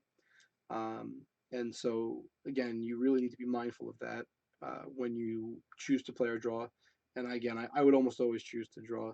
I think at Worlds in game 2 of Dark Draft against Connor, um, or game 1 rather against Connor, I chose to play, and it was because my deck was heavy blitz, but he had too much card quality. So in game 3, I chose to be on the draw again.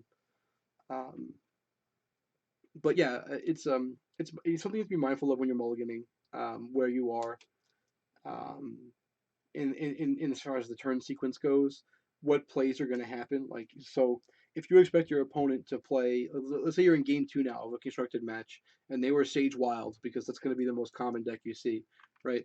If you're on the draw, let's say you lost game 1, you're expecting your opponent to have a strong opener. Sage Wild has great slow champions. Slow champions are best to play on turn 1, like something like Raging T-Rex. Okay, that's probably their best play. So if they play Raging T-Rex, what is our response? What do we have to deal with that? So you have to look at your deck and really make sure that you're ready to deal with a play like that. And if not, mulligan for cards that are effective against Raging T-Rex, um, or things of that nature, right? And again, this is why if you look at my zeros, I play a lot of creatures that interact with my opponent's creatures, right? I can play a Dark Knight, I could play a Guilt Demon, I could play a Thrasher Demon that deals with a Raging T-Rex a little bit, right? Because a Thrasher Demon would actually trade because of the way combat works and the way the ability works on the combat. Even Keeper of Secrets can chump block, buy me time to draw me into some of my better cards. In this deck again, Keeper, we have other things. Erase. Remember how I was saying before, if they play Raging T-Rex and we erase it, yeah, sure, they drew their 2 cards, but they've not advanced their board state. And like it's not ideal because they get to draw 2 cards again, but now their hand's getting bloated. As I mentioned in my article, if your opponent plays a bunch of 1 gold bombs and 0 cost removal spells, they're going to have a hard time dealing with a situation where they aren't able to create a board advantage, right? When they get behind on board or when they get behind on the tempo of the gold swing, they have a hard time breaking serve and coming around. So what I mean by that is, like, let's say they go first, they go Raging T-Rex. We respond with Medusa, all right, in this deck, right? We play Medusa. We kill Raging T-Rex. We're now ahead. We have a creature, they don't. None of the 0 cost removal spells will individually kill Medusa. She is enough of a threat that they will take 6 damage or they have to change the board state. We can then go to our turn and attack for 6 Medusa. What are they going to do? If they use their gold to try to deal with Medusa, they open themselves up to a punish. And if they don't, they take 6 damage, and we can pass back to them with our gold up, right? And that's another important critical component. I'll get to your question in a second, Tom. That's a critical component to Epic play is knowing that it's okay to pass with your gold up. As Magic players, we're taught to get every piece of value out of every single turn, but it's more valuable to hold the priority if you're ahead than it is to push the tempo, because so many cards in Epic will turn unfavorable board states into favorable ones. There's so many strong, powerful blow up spells. There's so many off turn sweepers. There's so many 2-for-1s. I would be very mindful of overextension when the opportunity isn't really there. If your opponent's gold is up, you really should be waiting before you extend, even if you've already attacked with your onboard creature. You're as I said in the article, if you read it or have read it already, the player who spends their gold first on each individual turn basically has already lost that turn. And even if the turn's not over, and frankly, if you can survive a turn where you spend your gold first and get ahead, you should win the game shortly thereafter, because that means your opponent's hand is very weak. To get to Tom's question, he asked, "What do I think of bouncing core only?"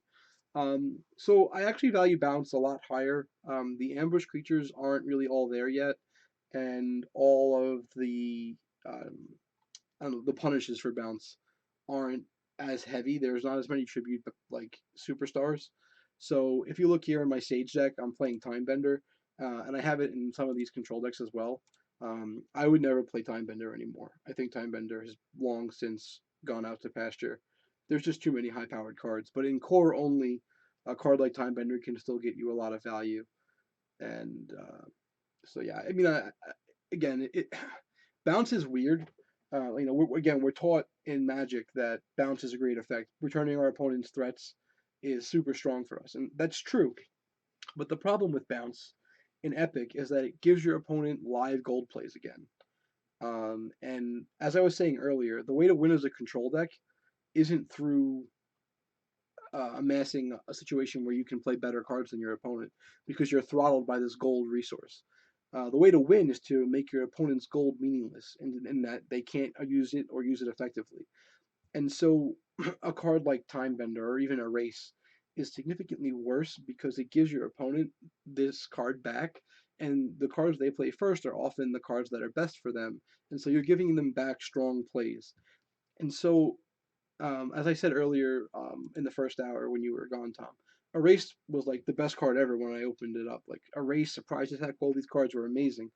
And while Erase and to a degree Surprise Attack have kept value, they're not anywhere near my initial evaluations of the game. They've come down a long way, and most of it just comes down to the tempo of how games play. A card like Erase is much better in a burn style deck. So if you're playing like the heavy wild decks that were competitive in the beginning of last year, even through all the way to there was a burn or a Sage Wild deck in top 8. There was a bunch that were playing. Tom Ross played one with Pyrosaurs, which I know you love, Tom.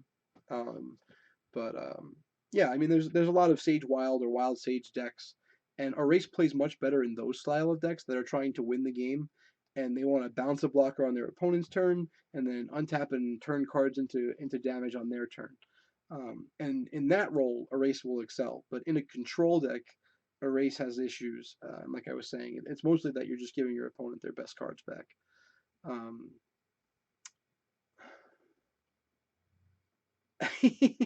Someone had a question about Dark Leader. I'm super interested.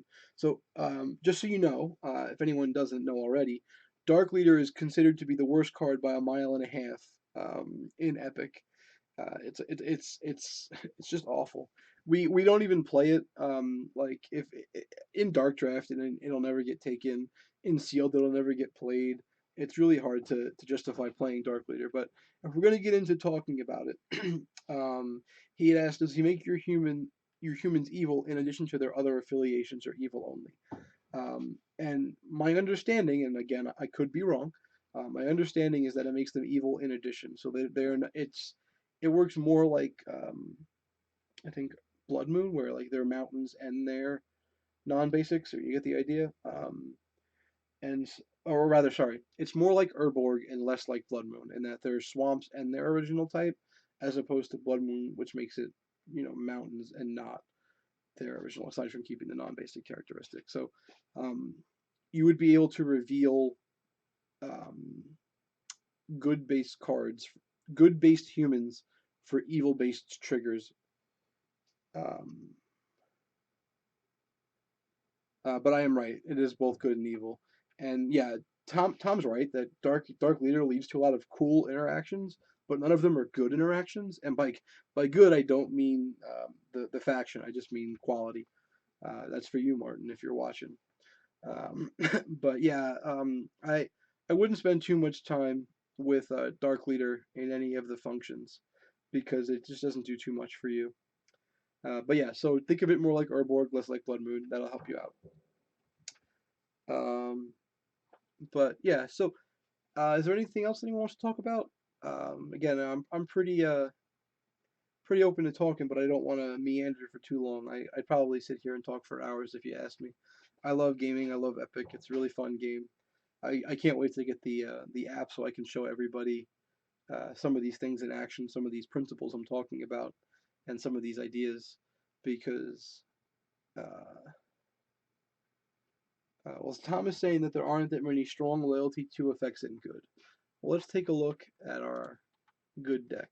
Angel of Light is probably the best loyalty to effect in the game, even though it has the least, like, if you just gain 5 life for a 5/6 ambusher, it's still amazing.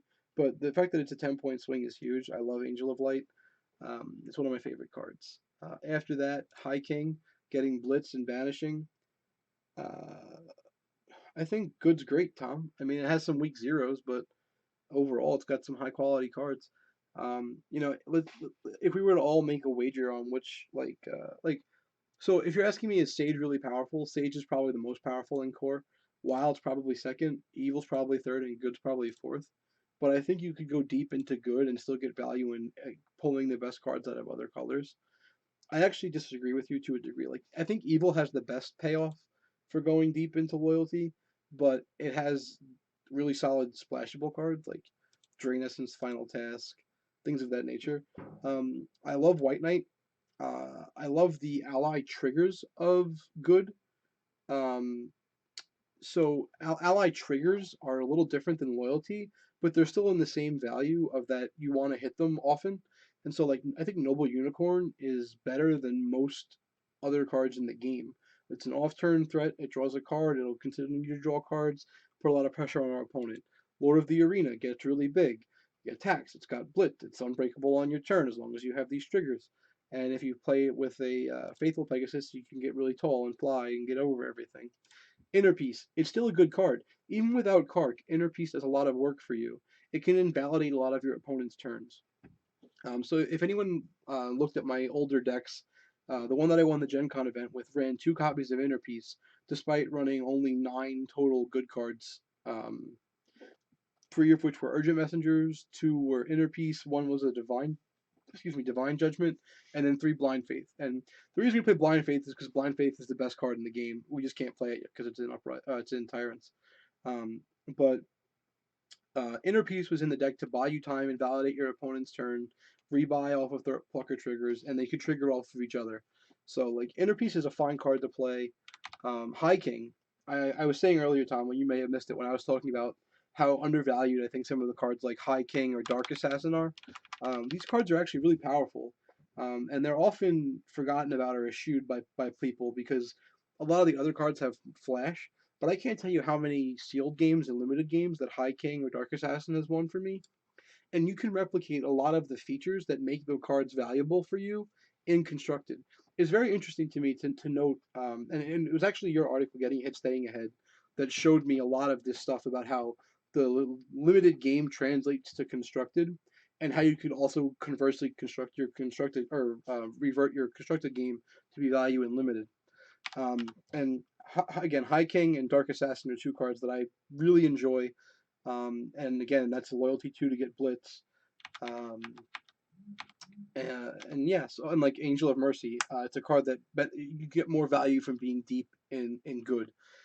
So right there, just a bunch of cards that have high value. White Dragon has high value if you're deep in good, and Priestess Evangeline could even have high value if you're deep in good. Gaining life against the core wild Sage decks is going to be important. They're pretty aggressive. The wild Sage decks didn't get all that much in Uprising, and they were still the most dominant deck as far as play choice and conversion to wins goes for Worlds qualifier slots. Um, And so, I'm going to expect to see a lot of core Sage Wild Sage decks. But yeah, so this was my good deck, and I think a lot of these cards are solid. I truly believe, Ceasefire is good, Divine Judgment's solid. These cards see play still. Inheritance has seen play. You could play a deck that has a lot more tokens, and which will make Inheritance better. I think until you get like Insurgency and some of the other cards from Uprising, rather from Tyrants, that human tokens isn't as good. Like, sure, there might be a few less cards like Quell or things like that, but there are plenty of off-turn sweepers in core, right? We have Flashfire, we have Wave, we have Zombie, we have the tap downs like Frost Giant or Ice Drake. So if you could surprise attack a Frost Giant in, right? There are so many different ways to deal with a swarm of tokens. In our early testing, Angel of Light was enough to beat a token stack. Yeah, Revolt is huge. A 0 mana pump the team, give everybody haste. It's amazing. Um, but there's a bunch of other cards. Like even Paros is huge. Like getting good playable zeros is a big deal beyond Revolt. Um, and so I don't think core token human is going to be too big. But I definitely expect to see a lot of good in decks. Like of the decks that I built here, it's obviously the least represented deck. I did like your aggro humans or combat humans, whatever you called it. I like the deck a lot. A lot of the premises that you used for that deck are in this deck, the 187 control deck. It just has some of the cards that I tend to favor more than you, Thought Pluckers, which I know you're not a huge fan of, and then the standalones.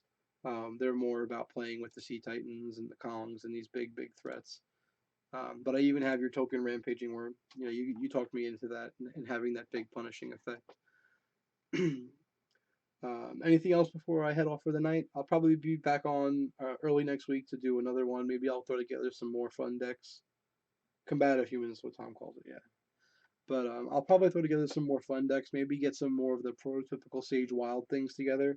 Talk about some of the card slots in those decks. Even though I'm not a huge fan of choosing to play them, I've played a lot of them, and they're quite potent. And I actually think most people who play them and build them choose to build them incorrectly because they play the mirror too much, and they aren't as in tune with the other things in the format, and so they'll often win. Uh, you know, they'll win the mirror more often, but they'll lose against other deck archetypes. Um, is my stream set to archive so you can watch what you missed later? Yes. It should have VODs, and I think they last for a week. Am I going to put stuff on YouTube too? I'll be honest, I'm neophytic in terms of this, and I don't know how to do that. I'm not against doing it if someone can tell me or show me how. Um, but yeah, I will put together some Sage Wild lists. I'll see if I can find some of the original qualifiers and untyrants them and put them back into core only. And again, I'll even post the Sage Wild deck that I'm gonna have in my arsenal. I want to see how they set up the the way they're gonna track games and stuff. So for now, according to the Kickstarter, they're not ready to do like a ladder like Hearthstone. Um, but I imagine something like that is going to happen eventually. And one of my goals is going to be number one or top five constructed players. And so if it's like Hearthstone, where you have to change up your deck based on where you are in the ladder, then I will definitely have Sage Wild in my toolbox to make people respect that I could have it. And I have a pretty solid Sage Wild deck that had all of the cards from Uprising in it. But obviously I won't have that here for core, and so I will show everyone what I would play if I was doing Sage Wild core. Okay, I think I have to make a YouTube channel, but that seems pretty simple. All right, thanks. So barring anything last minute, I think it's time for me to say goodnight to everybody. We had a nice long stream tonight, good 2 hours. Yeah, I don't need to edit anything, but thanks for mentioning it. So a good 2 hours. We talked about some different stuff. In the beginning, it was mostly just these core faction decks to talk about some strange cards that no one really talks about anymore. But these are some of the more typical control cards, and you can kind of see the cards that trend through all the decks, right? Thought Plucker makes it into every deck.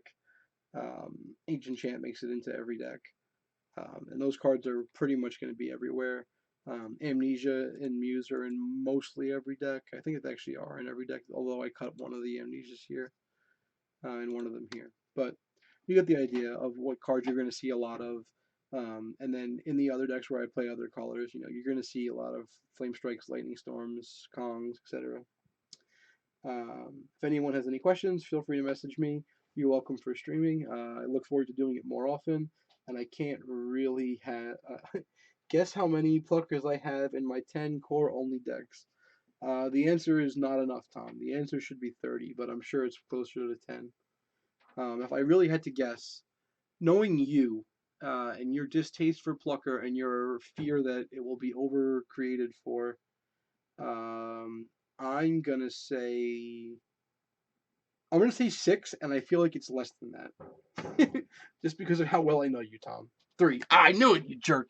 You're so wrong. The card is so good, Tom. Especially in core only. I love you, but the card is so good.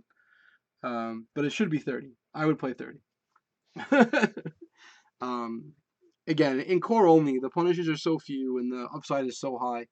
If you ever get to connect with the a second attack with Thought Plucker, the game is almost over. Your favorite card is Surprise Attack. That's interesting. Surprise Attack was one of my favorite cards when I first opened up my boxes. And if you read my article, I talk a lot about how it fell off for me. And most of that just comes from the fact that, um, like, the average case scenario of surprise attacking in a slow creature on my turn or an ambush creature on their turn, it feels really awful. Like, I really value cards that have versatile uses, and anytime I'm just discarding a card to do what I was going to do anyway, I feel pretty bad about it. I talked about, that was one of Tom's rebuttals to why he really likes surprise attack still. And it is important to note that recycling is important in this game, and keeping cards in your graveyard to be able to recycle is important in this game, and that's really what Tom was talking about. I still feel as if I want impact cards. I want cards that are going to change the board state. I want cards that are going to make dynamic plays. And Surprise Attack can do that in scenarios in decks that it's designed to be abused with, right? So in this deck here, the 187 deck, right? This is like the Surprise Attack deck. You have your Sea Titan, you have your Kong, you have your Palace card. So there's 9 different creatures that will establish your board. -1 for your opponent, +1 for you. They're super slow creatures, so if you surprise attack them in, they are super strong and powerful. You can do it in combat, you can do it anywhere. Cards are great, but at the same time, this style of deck, the cards just got better with Uprising and Tyrants to the point where we don't need Surprise Attack anymore. Instead of playing cards that make our slow champions better, we can just play stronger cards. If you could, would you run a 57 card deck over a 60 card deck? No. In fact, I've had several decks that wanted to play 63 or 66 cards, and I'm not allowed to. Epic's the only game I've ever seen where you're not allowed to go over. Well, mostly the only one I've ever seen. It's not entirely fair. Some decks actually tell you exactly how many cards, but yeah, I actually would play more often than not. Um, I would certainly play more zeros if they let me. I think I'd probably play like 30 zeros if I could. You played a 69 card deck at Worlds. Are you sure that was legal, Atlanta? Um, I have to check the rule book, but I think 60 is actually a hard limit. I don't think you're allowed to go over. They may not have noticed, but you should double check. Okay, I'll trust that you're right. That's interesting. I was told by someone when I asked them from White Wizard that it was a 60 card hard limit. But yeah, I definitely don't mind playing more cards, Tom. And I certainly don't mind playing more varied cards. Surprise Attack as a deck thinner, I think, is a weak idea overall. Again, if I'm not getting like max value out of casting Surprise Attack, I'm probably not casting Surprise Attack. And so I don't know. It's fallen out of my favor. It's still a great card, right? Compared to a lot of other cards, um, Surprise Attack's great. In limited, Surprise Attack's like one of the best cards ever, right? So understand that everything I talked about tonight was under the guise of talking about core set only constructed, aside from the points where I strayed a little bit to talk about modern constructed events. But in limited, surprise attack is like top five, right? It's so good because it turns all your slow threats into fast threats, and it's easily splashable. Totally down with surprise attack in limited. I just think in constructed, where you have the control over your deck, you can build your deck to not, excuse me, to not need it. Um, it most often is used best in control decks, like Derek Arnold's Drinker of Blood setup deck, right? So if you haven't seen it before, his deck was designed to do one of two things. It would either on their opponent's turn, you'd play Wave of Transformation or Zombie Apocalypse to create a bunch of tokens, and then on your turn, you would play Drinker of Blood and any of the zero cost sweepers that would kill all of it, whether it be Wither, Flash Fire, etc. Right? Deck was great, and what it allowed him to do was do things like surprise attack Drinker of Blood after his opponent's gold was down, go to his turn, play a 1 gold sweeper. And in that deck, surprise attack had a specific function, but he had to wait to pair it with the Drinker a lot, and I haven't picked his brain about it, but I've tried to play the deck myself, and I wasn't super happy. Um, okay, so Atlanta's saying on paper it does say 60 card decks, um, and that goes exactly with what I was told by White Wizard. So they allowed him to play 69 at Worlds. That's cool, but as far as I knew, 60 was what the limit was. Um, what's behind door number two? Do you mean by like they don't know what you're playing? Because the thing with surprise attack. Oh, you mean drawing the top card? Yeah. So like you in a creature heavy deck, then surprise attack is more likely to draw you a card, and there's a non-zero chance that the card that you draw could be better than the cards in your hand. But my thinking is typically, what if the card that is surprise attack is just a better card anyway, right? And so obviously you can't play 4 Kongs or 4 Sea Titans, etc. And the idea is to kind of make surprise attack into an extra copy of them to a degree, or to make it into a faster copy of them. But what if you just played, like, if you're a heavy Sage, you could play Ice Drake. If you're heavy Wild, you could play Strafing Dragon. And if you're already playing that, sure, then maybe you need to play Surprise Attack. But now, again, with all the cards that we have gotten in newer sets, I don't really feel as if we need them. I don't feel like we have to be so worried about the cards to get off the top. We can just play strong cards. And if all of our creatures already have Ambush, and all of our creatures already have Blitz, then the value of Surprise Attack goes way down. I'm not saying it's zero, right? And Tom made a lot of good points about what you can do with the Surprise Attack, even when you have those cards in your hand. I think it's important to note that you could probably be doing something better with your other cards, with your card slots. Like, to me, 60 cards is very precious, and making sure that we get maximum value out of every individual card slot is very important in Epic, because, like I was saying before, the game has no ramp up period. On turn one, you can kill somebody. It may sound crazy, but there are turn one Epic kills, um, and it's just something that you can't afford to waste a slot on something that isn't amazing. And I'm not saying that it can't be amazing to play surprise attack, but often surprise attack for me feels underwhelming. Um, and like I said in the article, I either feel like I have cards trapped in my hand, I have surprise attack trapped in my hand that don't have slow champions to pair with it, or I have slow champions in my hand and I can't play them on my opponent's turn, and I'm gold throttled. And that's the easiest way to lose in the game, is to miss serve on a gold. You want to be able to make sure you have off turn plays whenever your opponent chooses to make a play. If you're able to wait until your opponent makes the play first, obviously you're doing better. That's the idea whenever you can. And you need cards in your deck that translate from being behind to being ahead. And that's actually something that Surprise Attack does better than a few other cards, but it needs something else to do it. It can't do it on its own, and that's kind of why it falls out of the way for me um, in these control decks. Atlanta mentions uh, turn one kills are easier in Uprising with Reset and Flame Spike, and he's not wrong. There are just more ways to get turn one kills, but it really, like, most turn one kills come from Zoo aggro decks that are like either a whole bunch of quick blitz zero cards, which is what Reset would do. Um, I'm chuckling because I read Tom's comment, and I'll get to it in a second. but you can reset, get all your zeroed attacks again. So like, let's say you had 2 Dark Knights, 2 Little Devils, right? That's 18, 36, they're dead. Um, or you could do things with Flame Spikes, which has Recycle on it and deals 2 damage. There's a bunch of little things like that, but you're more likely going to get killed by like a Secret Legion with Revolt and something and like another pump spell on top. Um, yeah, so the turn 1 kills they're not common, especially in constructed, which you think is kind of crazy because you think they would be more common, but it's more about the steady, solid chunks. Most of Epic is mitigated into these long, drawn-out battles, and by long I mean like 5 or 6 turn cycles. So what Tom said was that across all of his decks, he only played 6 copies of Surprise Attack.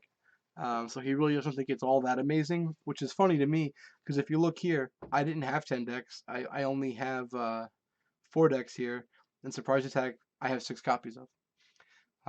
So I think it's about half as good as Thought Plucker because I have 12 Thought Pluckers, but Tom has 6 Surprise Attacks to 3 Thought Pluckers, so he says it's twice as good. Um, oh yeah, so Tom, the double Courageous Soul Secret Legion, that only works if you're on the draw, right? Because Courageous Soul doesn't have it doesn't have Blitz. Unless does Secret Legion give all humans Blitz? I thought it gave human tokens Blitz, or rather, it makes 6 tokens with Blitz. I think you have to be on the draw for that one to be a kill, and even then, it's technically like a turn 1.5 kill. No, I don't think Secret Legion gives your guys Blitz. I think it only gives the humans Blitz, but I could be wrong. All humans. All right, Tom's right. I'm wrong. He knows better than me. So okay, that would work. Yeah, it must be Insurgency. Yeah, it's Insurgency that I was thinking of. I conflate the two. I'll be honest to say that I haven't played enough human tokens to differentiate between the specifics of which humans get Blitz. Um, but yeah, that works. That's a core set legal turn 1 kill.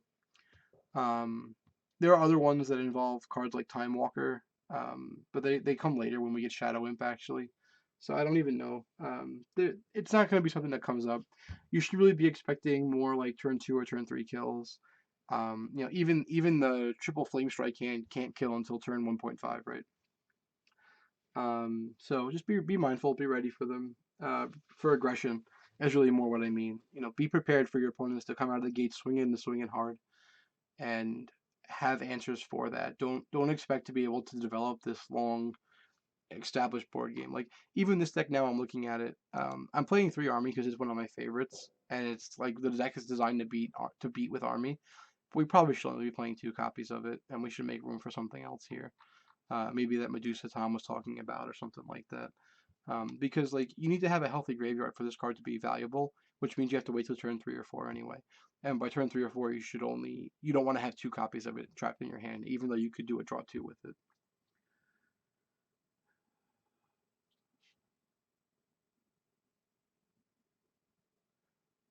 Atlanta says that he got to quell against human tokens in his finals qualifier, which is pretty sweet.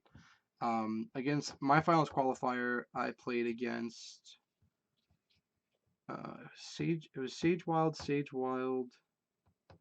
No, I played against Combative Humans, Sage Wild, Sage Wild.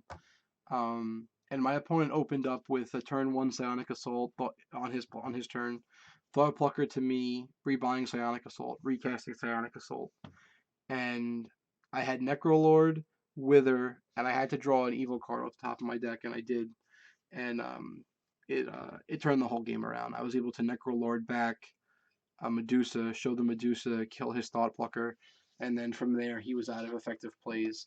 And my Necromancer Lord took his Thought Plucker, took his Knight of Shadows, and the game kind of went in my favor. But it was real close. If I didn't draw an evil card off the top on that turn, I was probably dead. Um, and that's just the way the game goes. You had to build your deck. That deck was heavy evil. I got rewarded for it. I had a decision point. I had a Thought Plucker and a Necrolord, and I discarded the Thought Plucker, even though I love it, because my only way to win the game was to draw an evil card.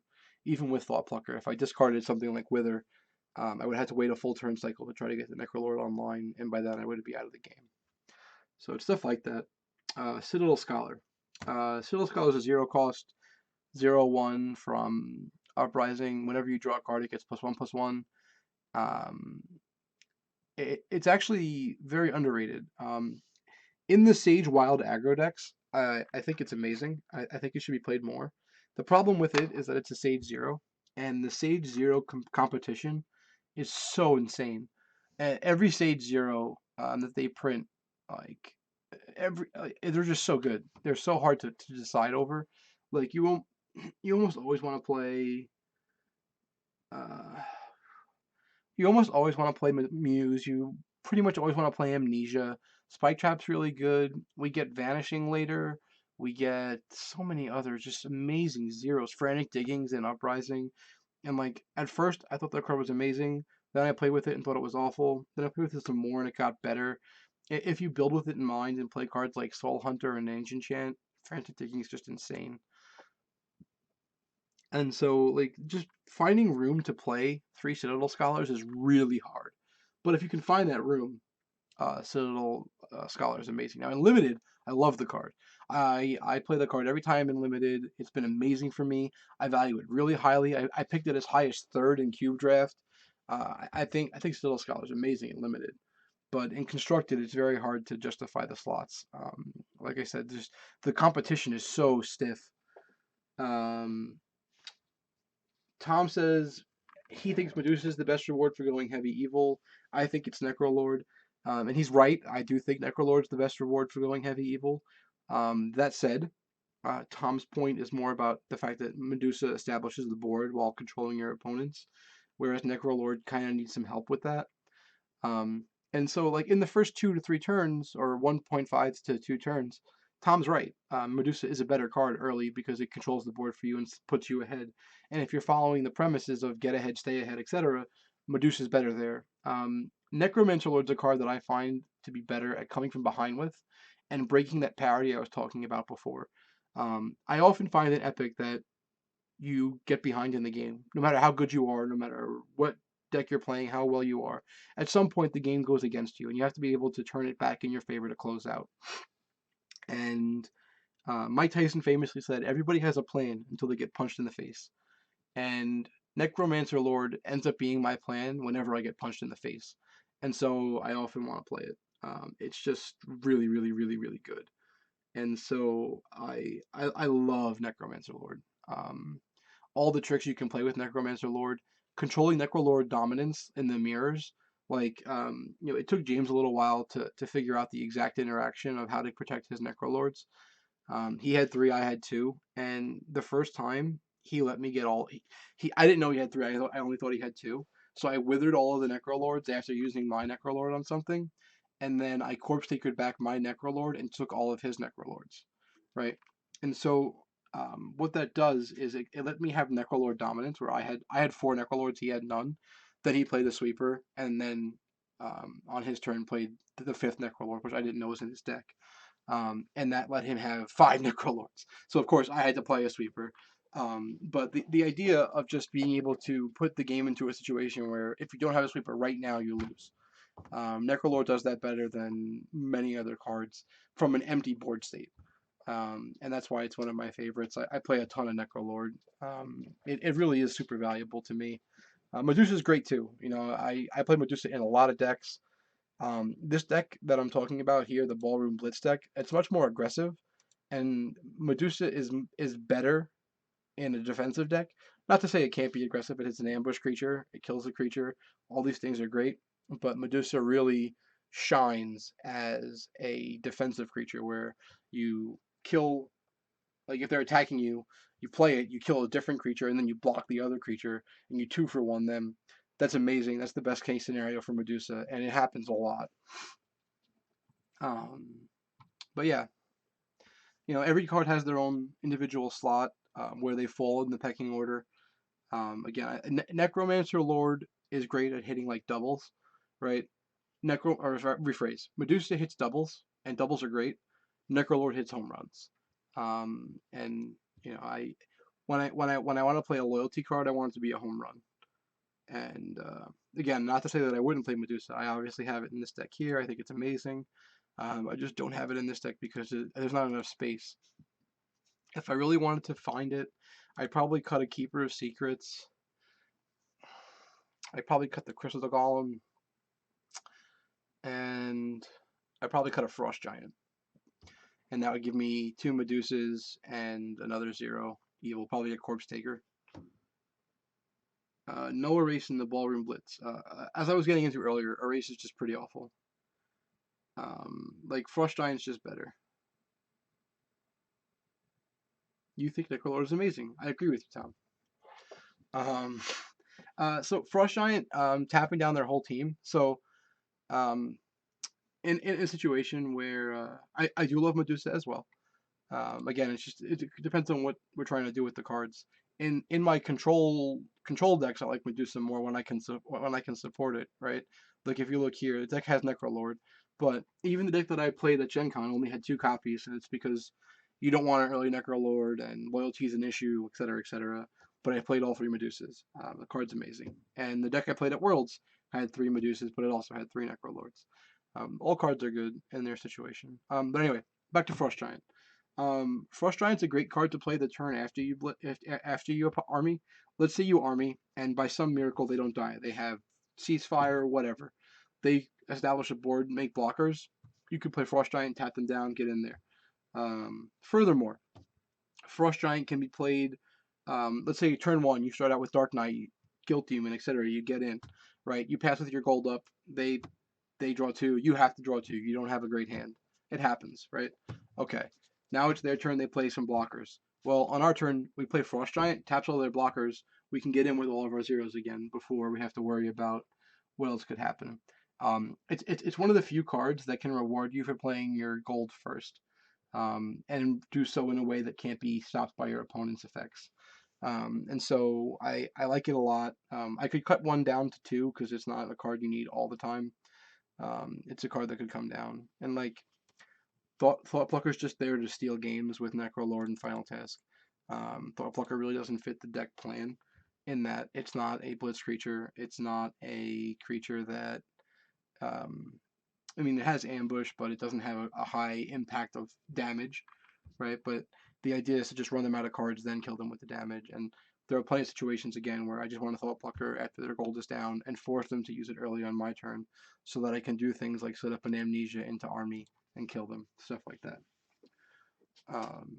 But anywho, it's 11:30 here. I need to get ready for putting my son on the bus in the morning and wind down myself for the evening.